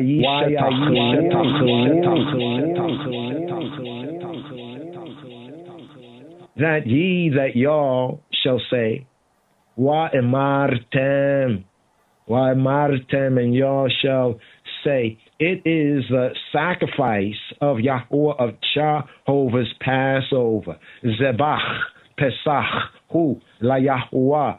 It is the sacrifice of Jehovah's Passover. Zebach Pesach hu la Yahweh. Asher Pasach Allah bateya v'nei Yisrael b'Mitzrayim. For that he passed over the houses of the B'nai, of the sons of the children of Yisrael in Egypt. Asher Pasach Allah bate v'nei Yisrael b'Mitzrayim. B'nagfo et Mitzrayim. When he smote the Mitzrayim, when he smote the Egyptians.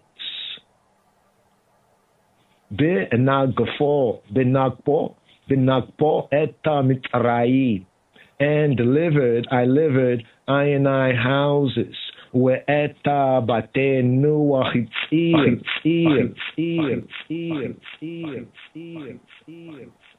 and the people bowed their head. Wa'yikoda ha'am. And the people bowed their head. Wa'yikoda ha'am and worshipped.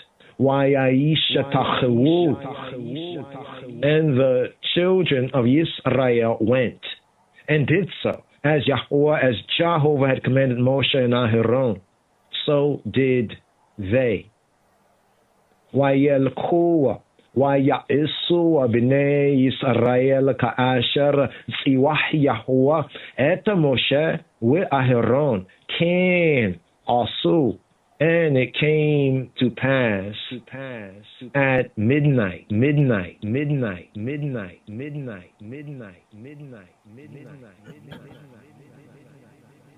Yes.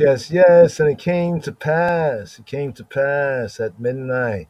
Shabbat Tov, Chavarim, here for the first day service. That there. That was the fifth. Here's the sixth Aliyah, Shema Yisrael. In the land of Mitzrayim. From the firstborn of Paro. And it came to pass at midnight, that Yahweh, that Jehovah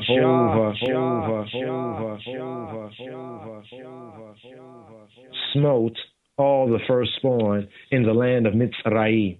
From the firstborn of Paro, of Pharaoh, the great house, that sat on his throne, to the firstborn of the captive that was in the dungeon, and all the firstborn of cattle.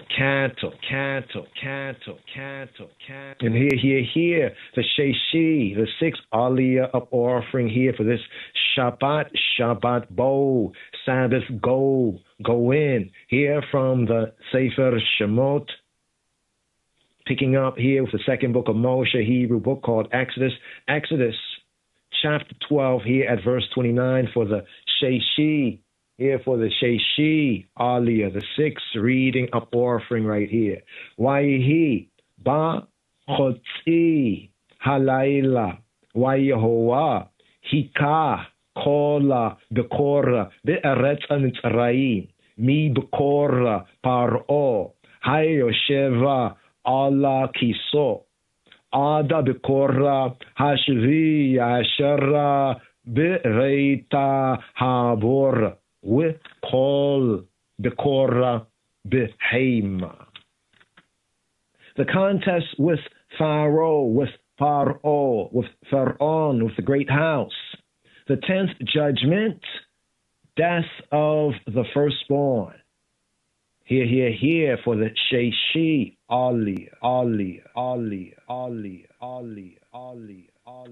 And it came to pass at midnight, Waihi Bachotzi Halayla. And it came to pass at night, Waihi Bachotzi Halayla. Waihoa Hikah Kol the Korah the Eretz Mitzrayim. That Jehovah hit all the firstborn in the land of Mitzrayim. Wa Yehovah Hikah Kola Bekor Be'eretz Mitzrayim. Mi Bekor Paro. Hayosheva Ala Kiso. From the firstborn of Paro. From the firstborn of Pharaoh. Mia Bekor Paro. That sat Hayoshev on his throne. Al Kiso. Ada Bekora Hashevi Asher to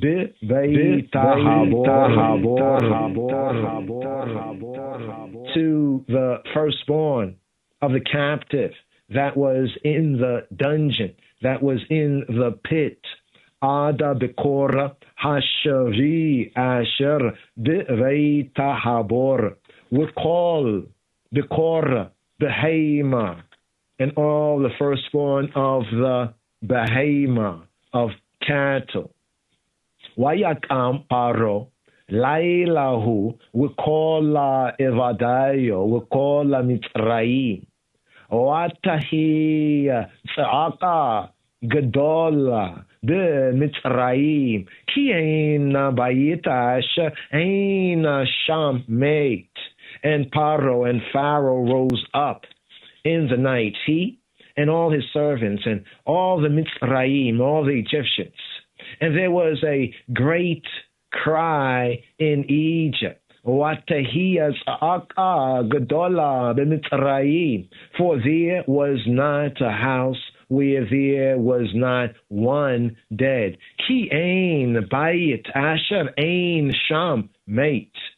And he called for Moshe and Aharon by night and said, rise up, get you forth from among my people, both ye, y'all, and the Bnei Yisrael, and the children and the sons of Yisrael, and go, serve Yahweh, serve Jehovah, as y'all have said. Wayikra leMoshe ul Aharon, la.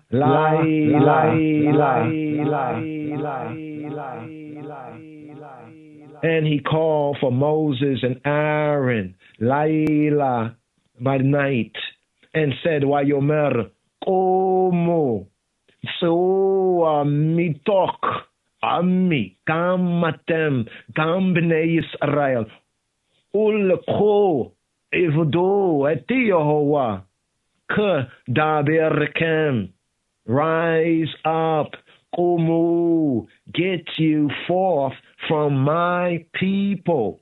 So, me talk, Ami.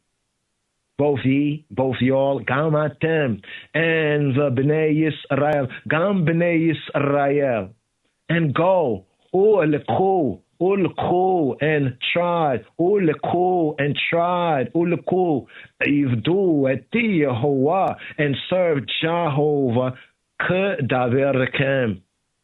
As y'all have said, take both your flocks and your herds, as y'all have said, and be gone, and bless me, and bless I also. Gam sonikem, gam bikarkem, kuhu kaashara dibartem, wa lehu ua beraktem, gamoti. Take both your flocks and your herds.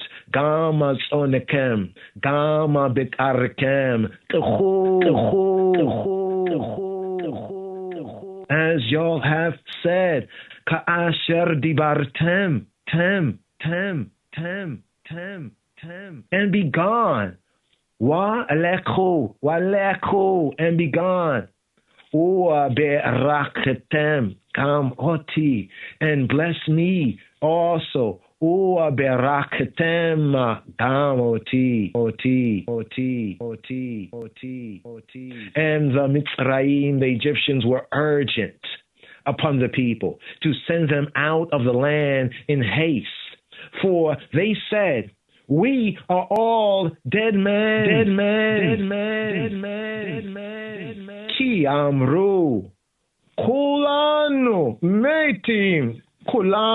metim. We are now all dead men. And the people took their dough before it was leavened, their kneading troughs being bound up in their clothes upon their shoulders. And the Bnei Yisrael, the sons of Israel, did according to the word of Moshe. And they asked of the Egyptians, the Mitzrayim, jewels of silver, things of silver, and jewels of gold, things of gold, and raiment. And Yahweh and Jehovah gave the people favor in the sight of the Mitzrayim, so that they let them have what they asked. And they despoiled the Mitzrayim.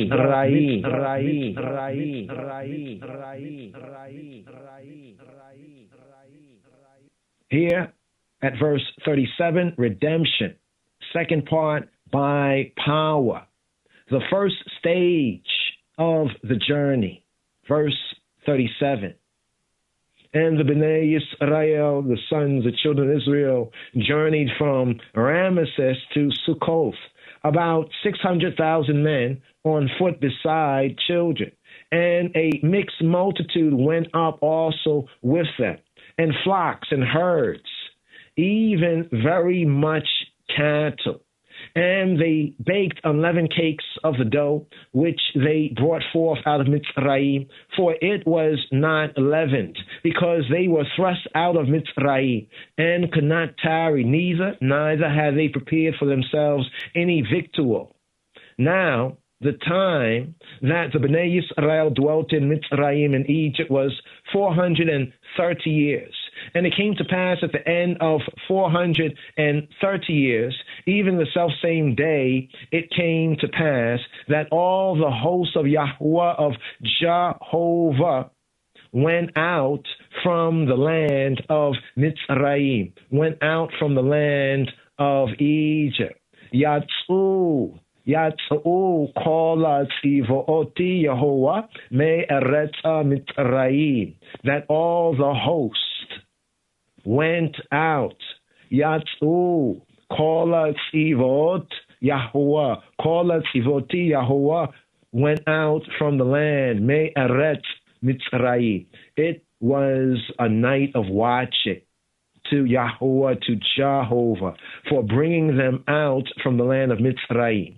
This same night is a night of watching to Jehovah for all the children, the sons of Israel, throughout their generation.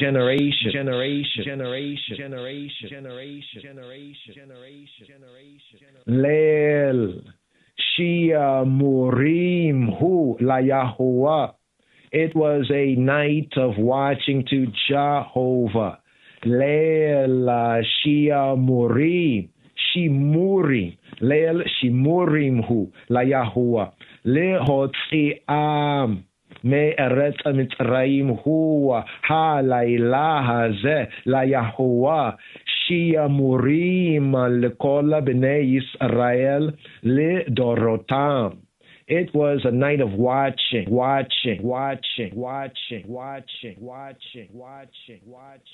Leil Shimurim Hu La Yahuwah, to Jehovah for bringing them out from the land of Egypt. This same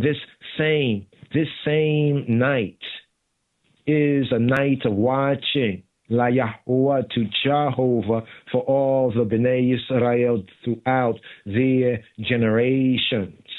Lekol Bnei Yisrael ledorotam. And Yahuwah, Jehovah said to Moshe and Aharon, this is the ordinance of Ha-Pesach, of the Passover. There shall no alien eat thereof. Vayomeri Yahuwah el Moshe wa Aharon zot chukata ha-Pasach Kol ben nekar lo yokal ba'u. And Jehovah said to Moses, this is the ordinance of the Passover. Zot, this, chukat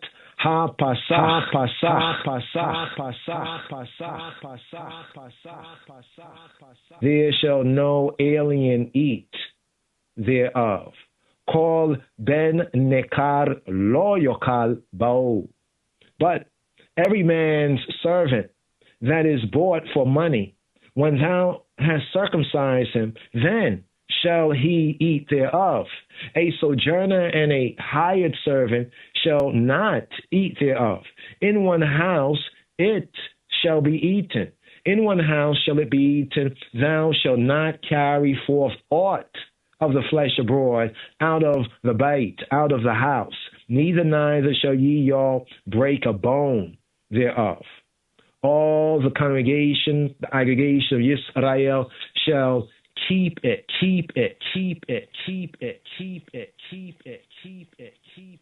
And when a stranger shall sojourn with thee, and will keep the Pesach la Yahweh, the Passover to Jehovah, let all his males be circumcised, and then let him come near and keep it. And he shall be as one that is born in the land, but no uncircumcised person shall eat thereof. One law shall be to him that is homeborn, homie. One law shall be to him that is homeborn, and to the stranger that sojourneth among you. Torah achat, one Torah achat, yihiyeh la azrach. One law, one Torah shall be to him that is la ezrach, that is homeborn.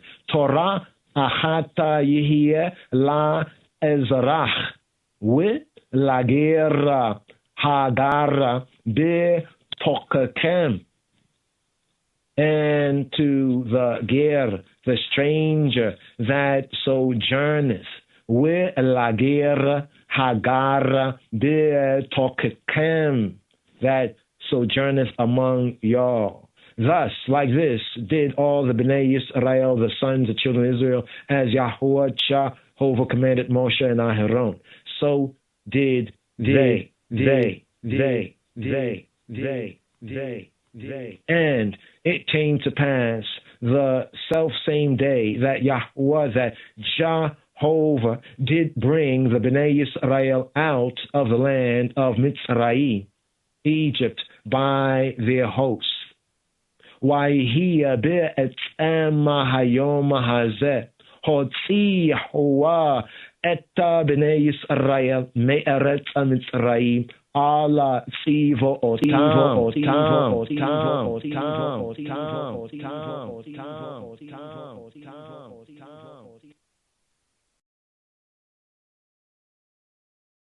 Here, Shema Yisrael, here the seventh Aliyah. Know we've been going through this in enough details right here, but here, the completion here for the Torah reading and feeding, RSS number 15, first day service right here. Briefly, we have the Haftarah and the Brit Chadasha, so if you can stay tuned. Here, stay tuned. Shema Yisrael, the seventh Aliyah right here. Picking up with chapter 13. And here, Shema Yisrael, here for the Shavi'i, here for the seventh Aliyah, the seventh up offering up, going up here. Seventh reading here for this Shabbat Bo, here from the second book of Moshe, the Hebrew book that is called Exodus, here from the Sefer Shemot, here picking up with Exodus chapter 13 for the Shavi'i, for the seventh reading, seventh up offering, seventh Aliyah. Parenthetical, the firstborn set apart for Yahweh, for Jehovah. Vaydaber Yahweh il Moshe lemor. And Jehovah spoke to Moshe, to Moses, lemor, saying, Kadesh li Kola Bekora Peter Kola Rechem Vivnei Israel Ba'adam Ua Vab Heimali. Sanctify Kadesh Li, sanctify to me, Kadesh Li, sanctify to I all the firstborn. Whatsoever openeth the womb among the Bnei Yisrael, both of man and of beast, it's mine. Kadesh Li, Kola Bekora, Peter, Kola Rechem, Vivnei Yisrael, Ba Adam, U Avab Heimali, who. And Moshe said to Ha'am, to the people, remember day, Zakor Eta Hayom Hazeh, remember this day in which ye y'all came out from Egypt, Mitzrayim, came out from Mitzrayim, out of the house of bondage. For by strength of hand, Yahweh, Jehovah, brought y'all out from this. There shall no leavened bread be eaten. Why Yomer Moshe il Ha'am. And Moses said to Ha'am, to the people, Zakor, remember, Zakor, Eta Hayom Hazeh, remember this day, Asher Yitz'atem Mitzrayim, in which y'all came out from Mitzrayim. Asher Yitz'atem Mitzrayim, Mi Beita Evadim, Ki Abir Chozek, Yad, Bit Chozek Yad, by a strong hand, for by strength of hand, Jehovah brought y'all out from this place. Zakor Eta Hayom Hazeh, Asher Yitz'atem Mitzrayim, Mi Beita Evadim, house of bondage, Mi Beita Evadim, Ki Bit Chozek Yad Hotzi Yahweh Etkem, Mizeh, with law, Ye'achel Chametz, for by strength of hand, Ki Bit Chozek Yad, Jehovah brought y'all out from this place. Hotzi Yahweh Etkem Mizeh. There shall no leavened bread be eaten. With law, Ye'achel Chametz. This day came y'all out in the month Abib, Hayom Atem Yotza'im B'Chodesh Ha'aviv. This day, Hayom. This day y'all, Atem, came out. This day y'all go forth. Atem, Yotza'im B'Chodesh Ha'abib, in the month Abib, B'Chodesh Abib. And it shall be when Jehovah shall bring thee into the land of the Canaanites and the Hittites and the Amorites and the Hivites and the Jebusites, which he sware to thy fathers, to thy patriarchs, to give thee a land flowing with milk and honey, that thou shalt keep this service in this month, in this moon. 7 days thou shalt eat unleavened bread, and in the seventh day shall be a feast, la Yahweh, to Jehovah. Unleavened bread shall be eaten 7 days. And there shall no leavened bread be seen with thee, neither shall there be leaven seen with thee in all thy quarters. And thou shalt shew thy son in that day, saying, this is done, because of that which Jehovah did to me when I came forth, me Mitzrayim, with higadta le'rineka bayom hahu lemor ba'evor ze asah Yahweh li be'fetia mi Mitzrayim, and thou shalt tell with higadta, and thou shalt tell thy son with higadta le'rineka bayom hahu. Thou shalt tell thy son in that day, lemor, saying, ba'evor ze asah Yahweh li. It is because of that which Yahweh, which Jehovah did for me, for I, asah Yahweh li, b'feiti mi Mitzrayim, when I came forth Mitzrayim, from Egypt, from Kemet. And it shall be for a sign to thee, the eye upon thine hand, and for a memorial between thine eyes, that Yahweh, that Jehovah's law, that Yahweh's Torah may be in thy mouth. For with a strong hand, a strong yad, hath Yahweh Jehovah brought thee, Mitzrayim, out of Egypt.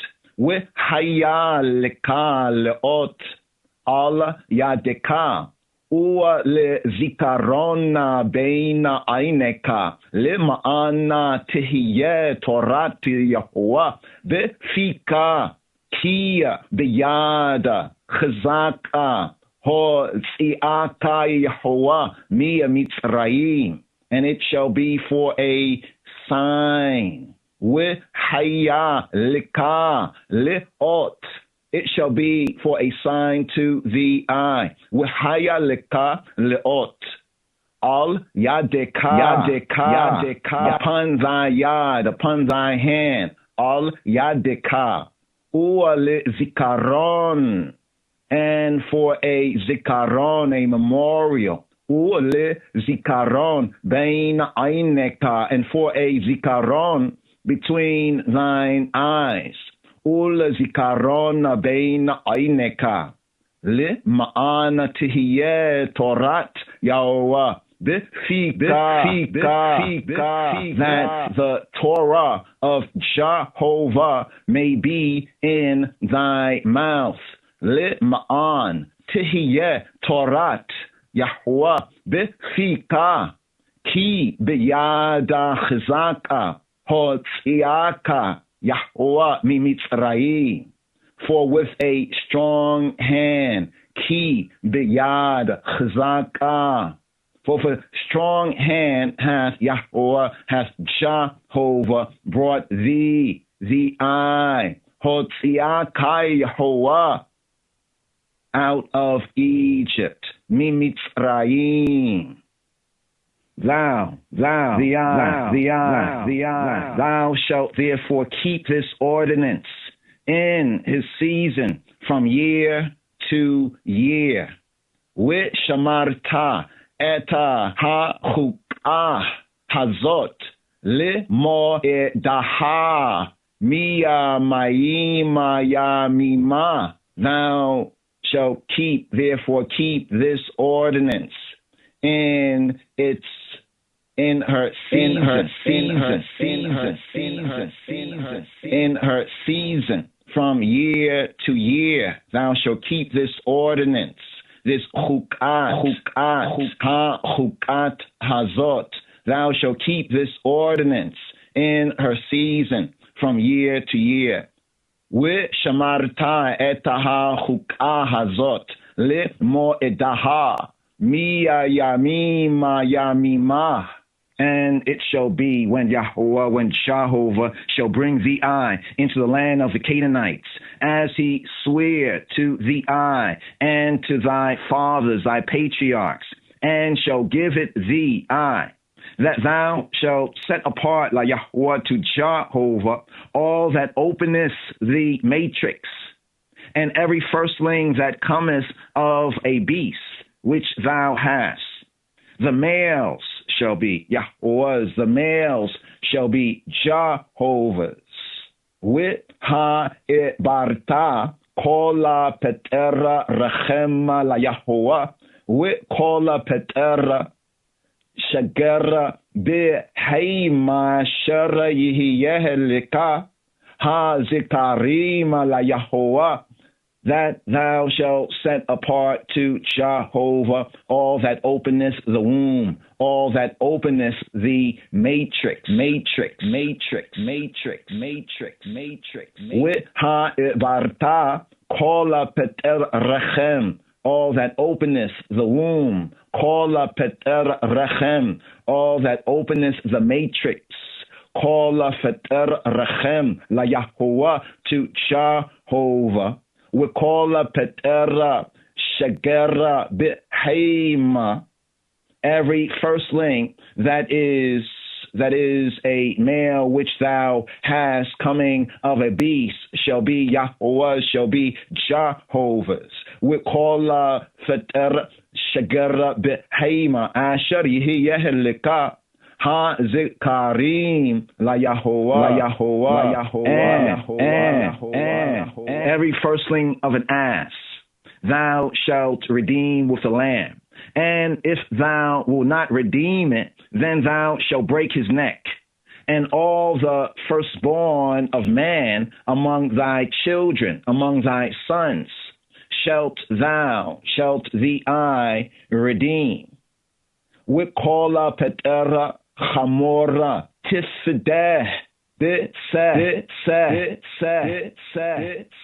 V'seh v'imalo tifideh wa irafato w'kola bekora adam b'vaneka tifideh, and every firstling of an ass w'kola petera chemora thou shalt redeem tifideh with a lamb. And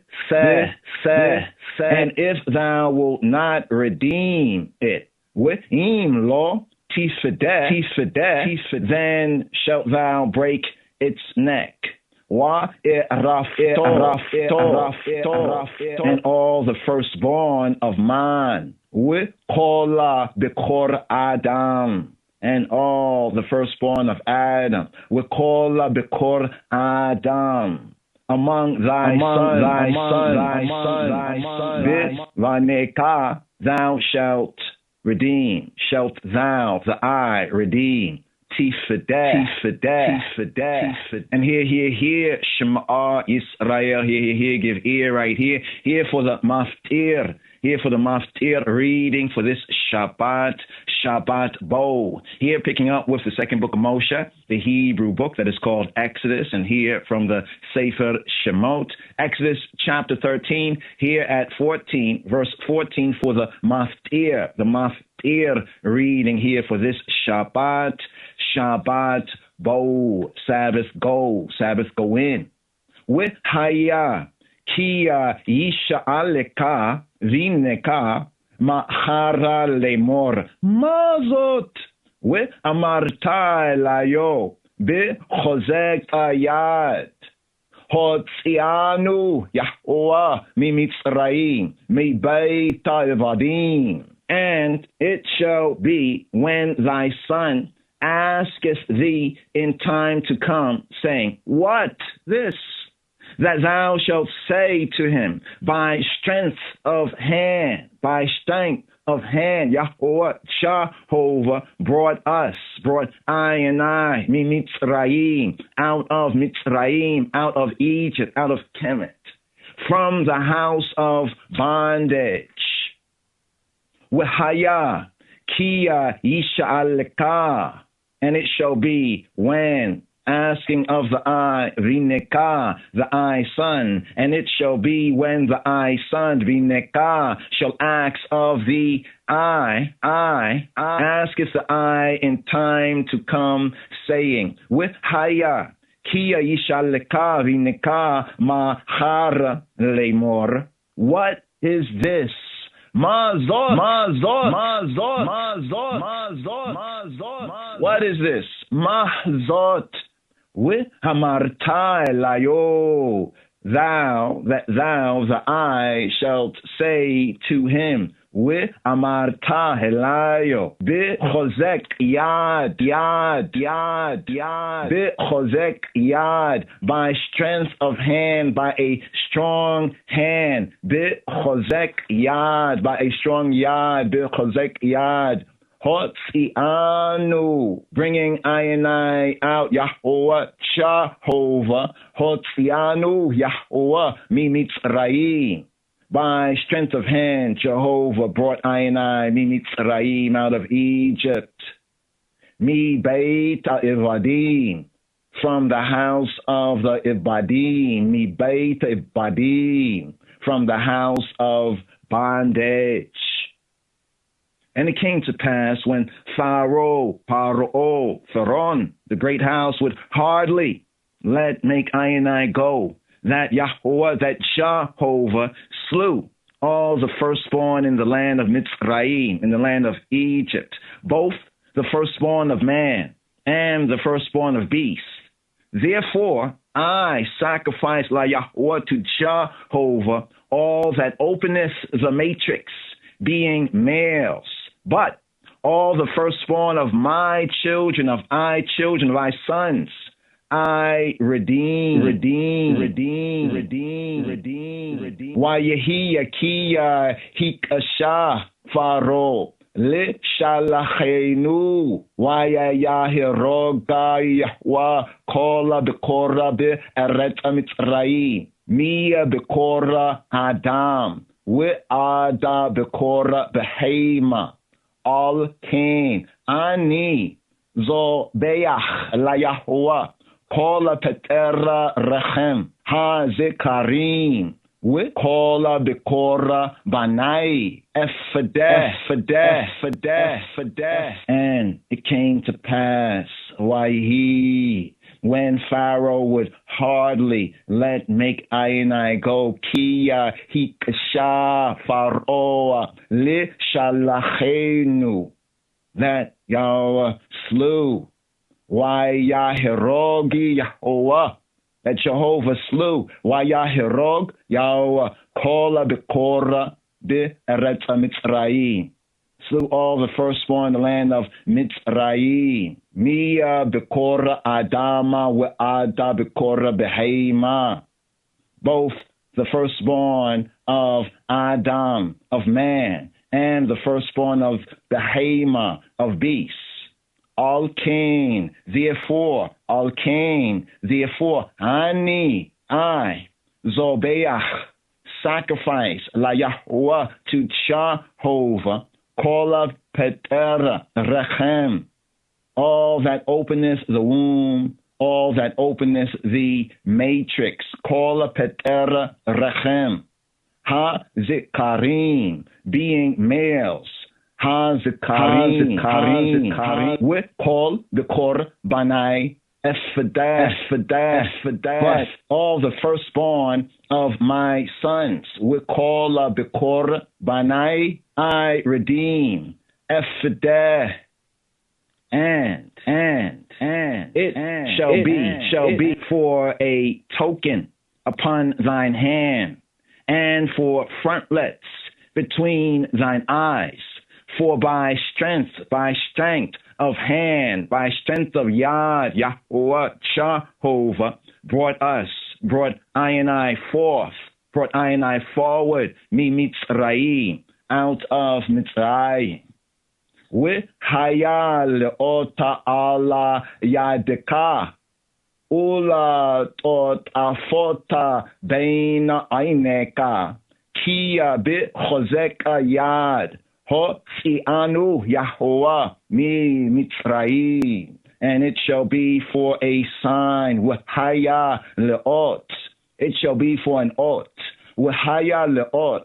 It shall be for a sign, al yadika, upon thy hand, al yadika, ula totafot, and for frontlets, ulit totafot, bain aineka, between thine eyes, bain aineka.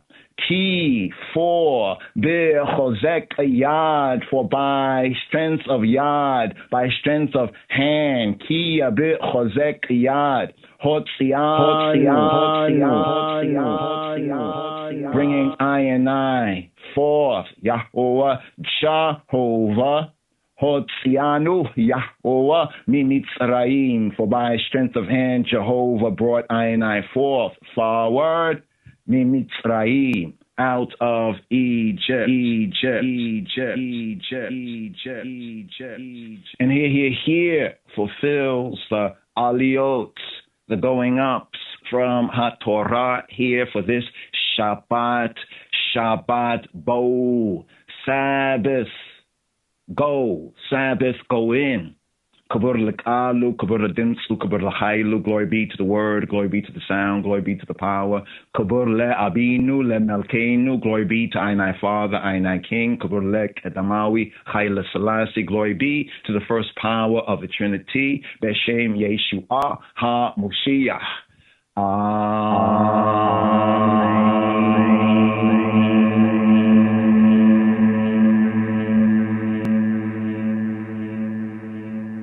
Yes. Stay tuned for the Haftarah and the Brit Kadasha to kind of seal it out right here. Yeah. What meaneth? What's that part? What meaneth y'all by this service? When the children shall ask in time to come, like what meaneth y'all? Right there. Yes, I. Wahaya Kia. Yomru Elekem Bi'enekem Ma Ha'evodah Hazot Lakem.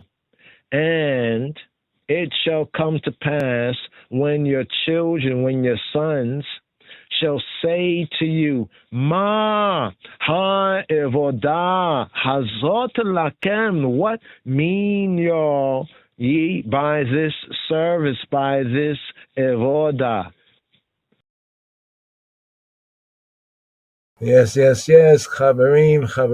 What does it mean? Here, Shema Yisrael, here the Haftarah, giving thanks to the fellow co-laboring brothers right here with the Haftarah, the Brit Chadasha, Ras Sahar Achad, right here, the prophets reading the Haftarah.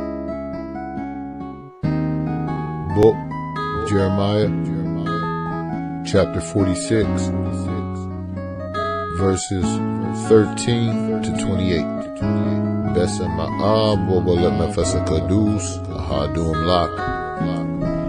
The word that Yahweh spake to Jeremiah the prophet, how Nebuchadrezzar, king of Babylon, should come and smite the land of Egypt. Declare ye in Egypt, and publish in Migdol, and publish in Noph, and in Taphanes. Say ye, stand fast, and prepare thee, for the sword shall devour round about thee. Why are thy valiant men swept away? They stood not, because Yahweh Baruch did drive them. He made them to fall, one fall upon another. And they said, arise, and let us go again to our own people, and to the land of our nativity, from the oppressing sword. They did cry there, Pharaoh, king of Egypt, is but a noise. He hath passed the time appointed. As I live, saith the king, whose name is Yahweh Sabaoth Baruch, surely as Tabor is among the mountains, and as Carmel by the sea, so shall he come. O thou daughter dwelling in Egypt, furnish thyself to go into captivity, for Noph shall be waste and desolate without an inhabitant. Egypt is like a very fair heifer, but destruction cometh. It cometh out of the north. Also, Her hired men are in the midst of her like fatted flocks. For they also are turned back and are fled away together. They did not stand, because the day of their calamity was come upon them, and the time of their visitation. The voice thereof shall go like a serpent, for they shall march with an army, and come against her with axes, as hewers of wood. They shall cut down her force, saith Yahweh Buruku, though it cannot be searched, because they are more than the grasshoppers, and are innumerable. The daughter of Egypt shall be confounded, she shall be delivered into the hand of the people of the north. Yahweh Zebaoth ha-Elohim ze-Israel Buruku saith, Behold, I will punish the multitude of No, and Pharaoh, and Egypt, with their Elohim and their kings, even Pharaoh and all them that trust in him. And I will deliver them into the hand of those that seek their lives, and into the hand of Nebuchadrezzar, king of Babylon, and into the hand of his servants. And afterwards it shall be inhabited, as in the days of old, saith Yahweh Buruku. But fear not thou, O my servant Jacob, and be not dismayed, O Yisrael. For behold, I will save thee from afar off, and thy seed from the land of their captivity. And Jacob shall return and be in rest, and at ease, and none shall make him afraid. Fear thou not, O Jacob, my servant, saith Yahweh Buruku, for I am with thee, for I will make a full end of all the nations where I have driven thee. But I will not make a full end of thee, but correct thee in measure. Yet will I not leave thee wholly unpunished. Amen. Kebole kwalu, kebole demsu, kebole khailu, kebo ketamawi haile selas nugus negese Ethiopia, sume igazi abehera, Yeshua shalom.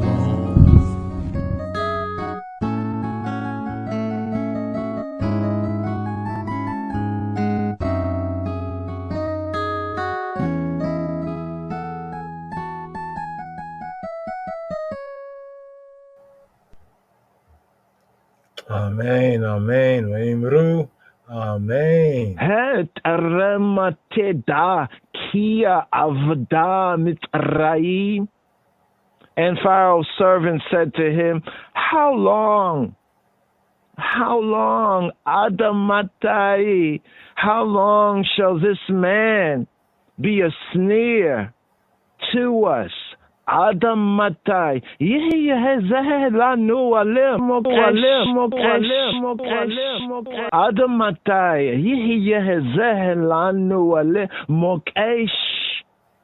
how long shall this man be a snare to us? Adamatai,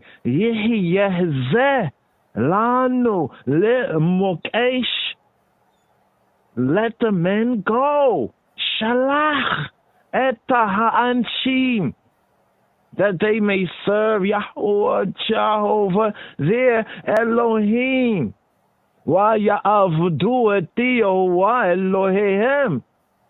Knowest thou not yet that Mitzrayim, that Egypt, that Kemet is destroyed? Het remateda ki avda Mitzrayim. And Moses and Aaron were brought again to Pharaoh.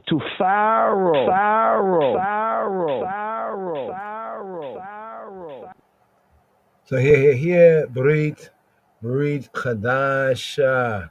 Here's to the Brit Chadasha right here. Stretching forth the right hand of fellowship to our fellow Chaber, Ras Ayason, Tafari, the Brit Chadasha. Here. For this Shabbat bow. Go in. The Brit Chadasha Chadis Kidan Renewed Covenant reading for RSS number 15. Boa. Enter. Go in. From the Gospel of Luke, chapter 22, verse 7 through 30. And the first epistle to the Corinthians, chapter 11, verse 20 through 34. We begin B'Shem Ha'ab Ve'Habein Ve'Ruach HaKadosh Yahweh Ahad. In the name of the Father and the Son and the Holy Spirit. he who be, the one. Luke chapter 22. Preparation of the Passover. Verse 7, Zain. Verse 8, Chet. Verse 9, Tate. Verse 10, Yod. Verse 11, Yod Aleph. Wayaboa Yom HaMatzot Asher Yizbach Bo HaPesach Wayishlach et Petros ve'et Yochanan lemor leku vehakinu lanu et HaPesach ve'nokela Wayomru elayu eifo tachpotz ve'nakin oto Wayomer aleihem Hine atem ba'im ha'ira upaka etkem ish nosei tafachat ma'im leku acharayu el habeit asher yabo bo wa amartem el ba'al habeit ko amar laka harab aye hamalun asher okla sham et ha'pesach Im Talmidai. Then came the day of unleavened bread, when the Passover must be killed. And he sent Peter and John, saying, Go and prepare us the Passover, that we may eat. And they said to him, Where wilt thou that we prepare? And he said to them, Behold, when ye are entered into the city, there shall a man meet you, bearing a pitcher of water. Follow him into the house where he entereth in. And ye shall say to the good man of the house, The master saith to thee, Where is thy guest chamber, where I shall eat the Passover with my disciples? And he shall shew you a large upper room furnished. There, make ready. And they went and found as he had said to them, and they made ready the Passover. The Lord's Passover, Adonai's Passover.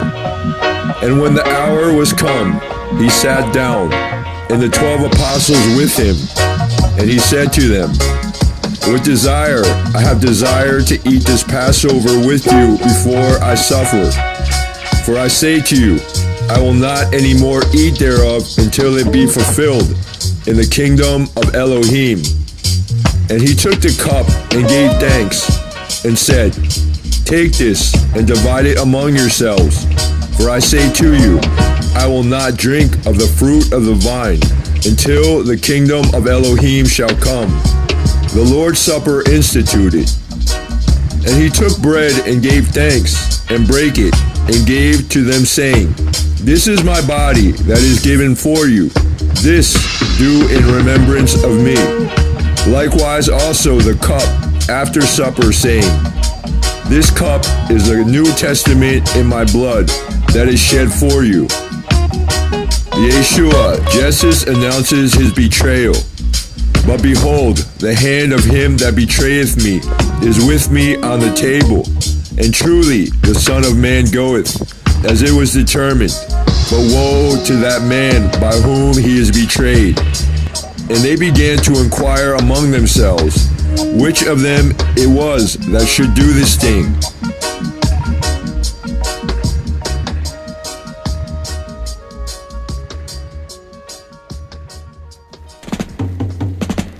The strife, which should be greatest.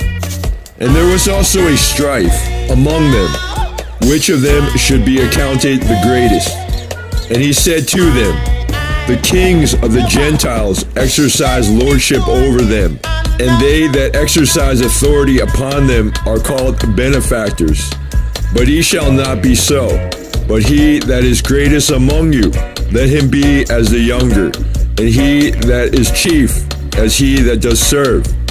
For whether is greater, he that sitteth at meat, or he that serveth?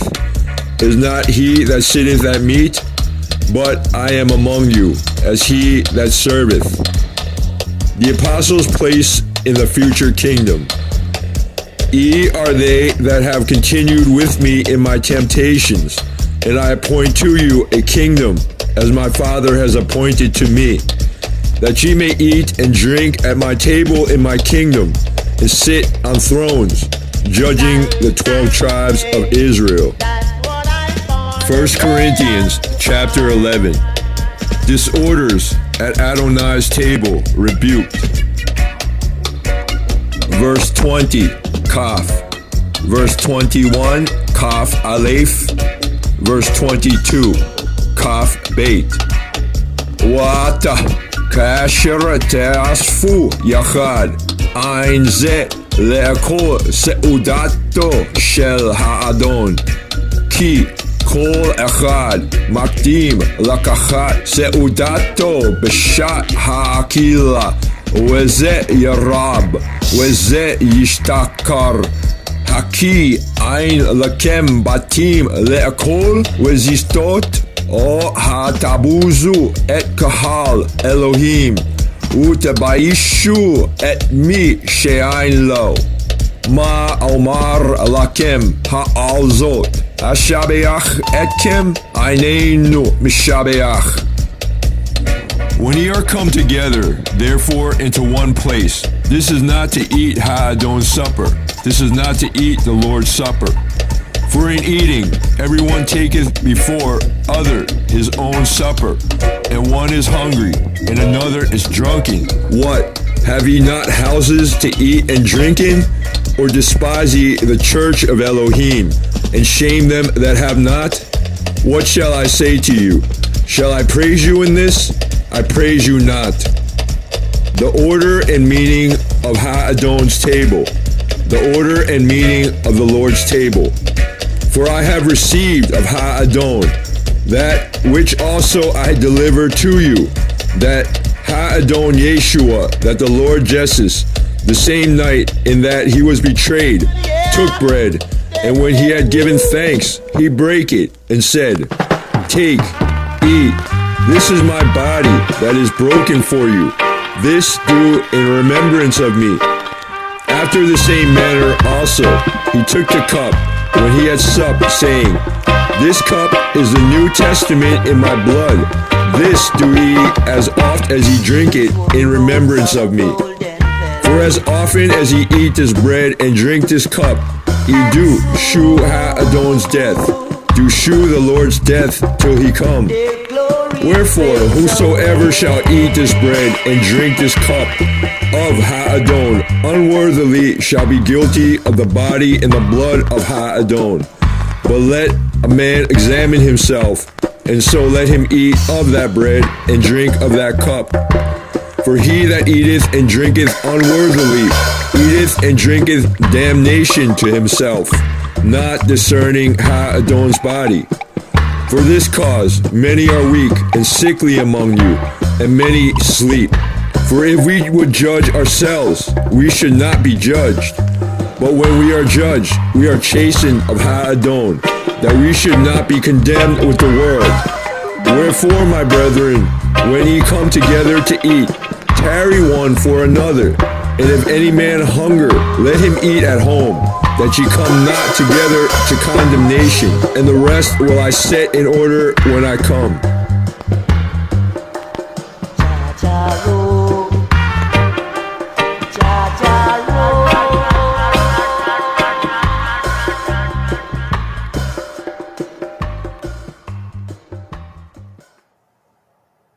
Kabor lakalu, kabor ledimtu, kabor lachailu, kabor lekedamawi, chayle selase, be Jesus Christos sim. Glory to word, glory to sound, glory to power, glory to Abinu Melkenu, our Father, our King, the first power of the Trinity, in the name of Yeshua HaMashiach, Jesus Christ. Yes, I, Rastafari. Yes, yes, yes. Shavua Tov, Chavarim, yes. You know, I'm pushing it right here. We're going to seal up right here, as we are coming forward, new Shavua right here. Yeah, 16th sabbatical. Yeah, they're coming out right here. Today's daily psalm is interesting. Psalm 120, and the previous Psalm 126. It's a good medley. We touched on that a little bit earlier in the Shavua. But right here, let's seal it up with, we we had Psalm 144, right? The Shabbat Seal Psalm. Okay, that's some of the Nina Paley, some of the animes right there. I'm just looking at the board here. All right, first day Psalm, Psalm 24 for the first day. So let's touch briefly on Psalm 24, right? Then Psalm 67. I think we close up with midnight. It all happened at midnight. Yeah. So for the first day, hallelujah.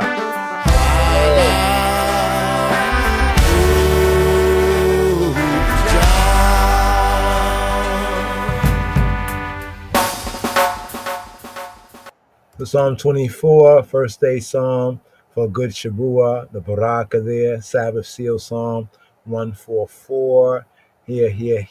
We'll change up some of the B-roll right there. But here, Mutabaruka Luciano right here. Yes, I, Rastafari, King of Glory. This is Psalms 24 without apology. Muta Maruka and Luciana. Trust me.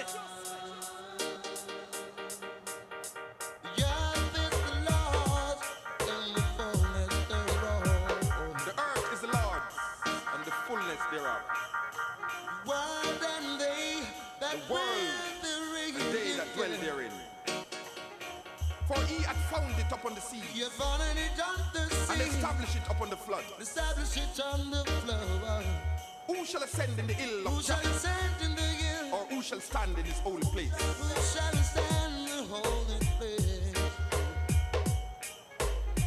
He that hath clean hands and a pure heart,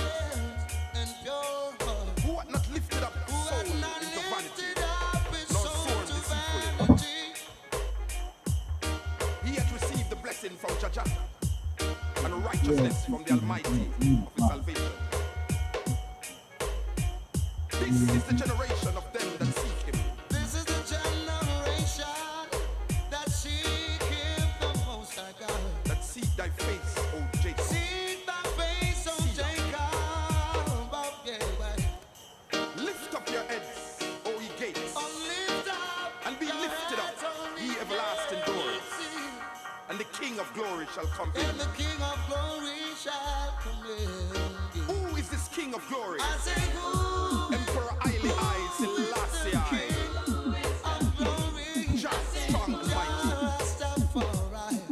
Jah mighty in battle. Rastafari. Mighty in battle, mighty in war. Lift up your heads, O ye gates, even lift them up, Lift up your ye heads, everlasting doors, be lifted up, and the King of glory shall come in. and the King of glory, yes, the King of glory shall come in. Who is this King of glory? Emperor Haile I Selassie I. He is the King of glory. Who is the King of glory? Jah Rastafari. He is the King of glory. Jah Rastafari. He is the King of glory. Yes, the Lord of war. Lift up your heads, O ye gates, Lift up your heads, O we gates. even lift them up, Even lift them ye up. everlasting doors, Even everlasting door. and the King of glory shall come in. And the King of glory. And now we ask The again, King of glory. who is the King of glory? Come in. Jah Rastafari, Emperor Haile I Selassie I. He is the King of glory. Who is the King of glory? Who is this King of glory? Emperor Haile I Selassie I. Emperor of Ethiopia, King of kings, Lord of lords, conquering lion in the tribe of Judah. Lift up his head, light of the world. Jah Rastafari, he is the King of glory.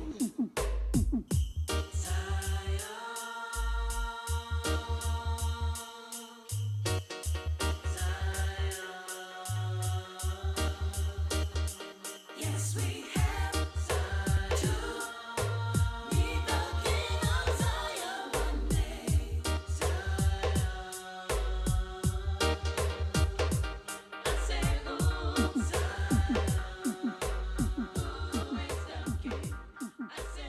Yes, yes, yes, yes. First day, first day. Psalm, standing Psalm, Psalm 24. Here, this tune here. We have Psalm 67, which has the variation, adaptation of the priestly blessing. Right here is a baraka is suitable for the first day. Blessed be y'all, King of Kings Christ and Shua HaMashiach. Bless your children, the family. Continue to walk the way, the truth, and the life for the King of Kings Christ. Right here. Let us bring this forward here. Psalm 67, and then we'll seal up, I think, for midnight tune right here. Give thanks, brothers and sisters. This was this is like kind of like the breakaway podcast right here from BTR, Blog Talk Radio, So we just kind of diving in on this platform. But, we're tightening up, give thanks, fellow co-laborers, link I, Rastafari Jews at Gmail, but also CC it, right, to the LOJ. But anyway, the links are there on the platform. Give thanks, brothers and sisters and brothers. Here we'll go with this right here. Psalm 67, priestly blessing for the first day, first light coming forward. Whoa.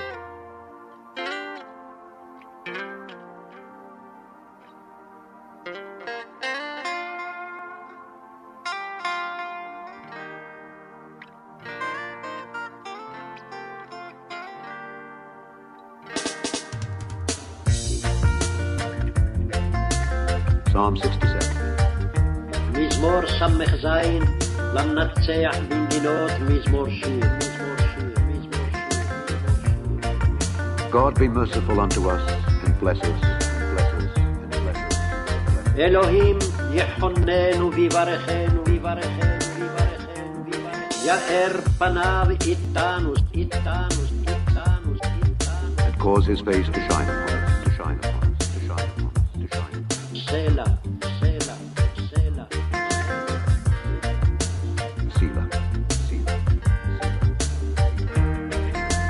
That thy way may be known upon earth. לדעת בארץ דרכך. Thy saving health among all nations. בכל גויים ישועתך.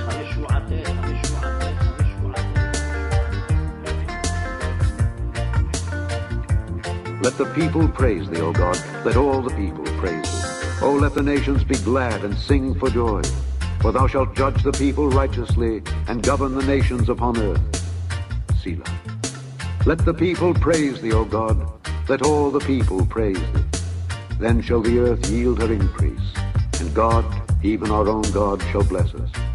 God shall bless us, and all the ends of the earth shall fear him, shall fear him, shall fear him, shall fear him, shall fear him.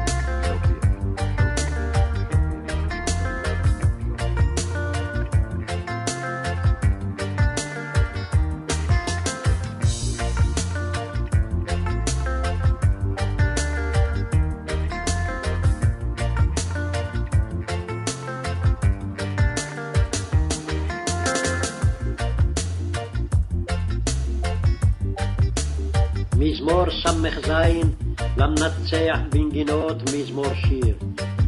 אלוהים יחוננו ויברכנו, יאר פניו איתנו סלע. לדעת בארץ דרכך, בכל גויים ישועתך. יודוך עמים אלוהים, יודוך עמים כולם. ישמחו וירננו לאומים, כי תשבות עמים מישור, ולאומים בארץ תנחם סלע. יודוך עמים אלוהים, יודוך עמים כולם, ארץ נתנה יבולה. יברכנו אלוהים אלוהינו, יברכנו אלוהים, ויראו אותו כל אפסי ארץ.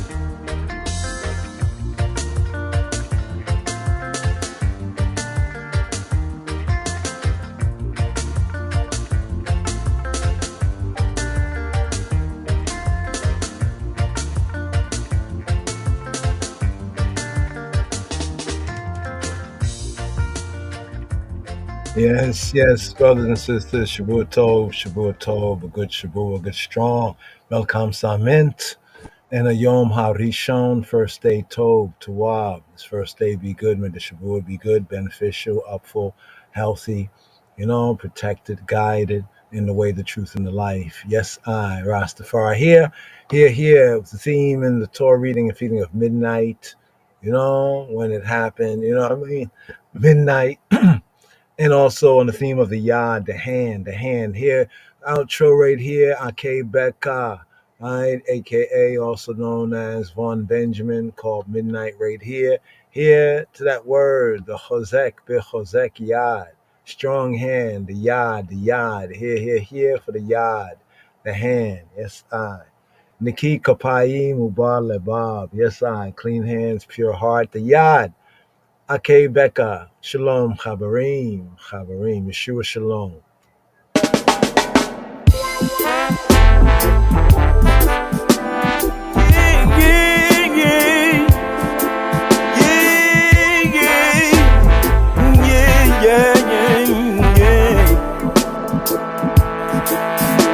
Y-A-D-D-A-Y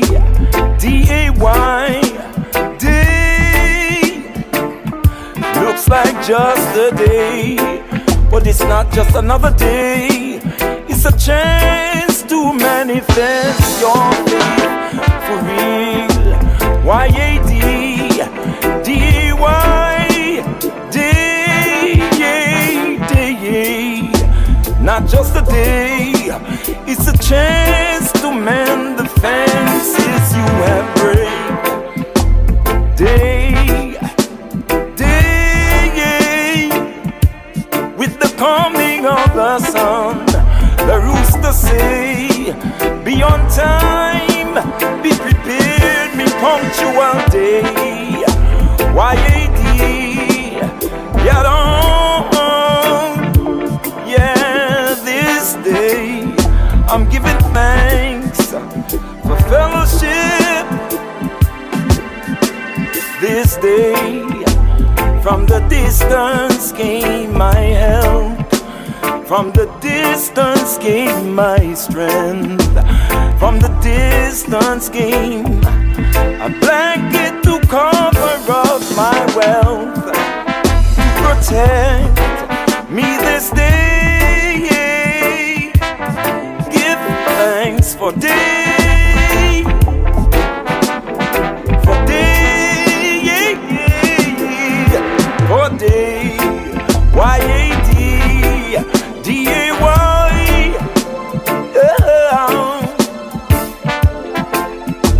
The water spring from the sky. Yikes, yikes, should they turn away from the Most High? Oh yeah, a day is a chance to manifest your faith today. It's not just a day. Y-A-D, day, today my help came from the distance, from the ocean, in the spirit, in the faith. This day, hear what I say. This day, give thanks for this day, for health and strength. This day, for Selassie I make my way.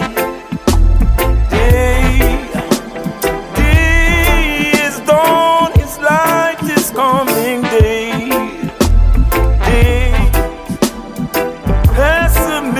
Pessimistic move out my way. Day,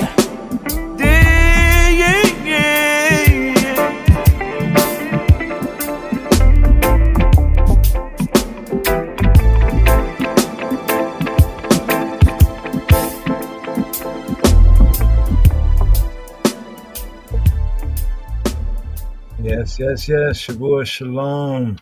And as His Majesty Godmawi Nagus Nagas says, to you all, Habarim, brothers and sisters, and those, checking out the presentation here.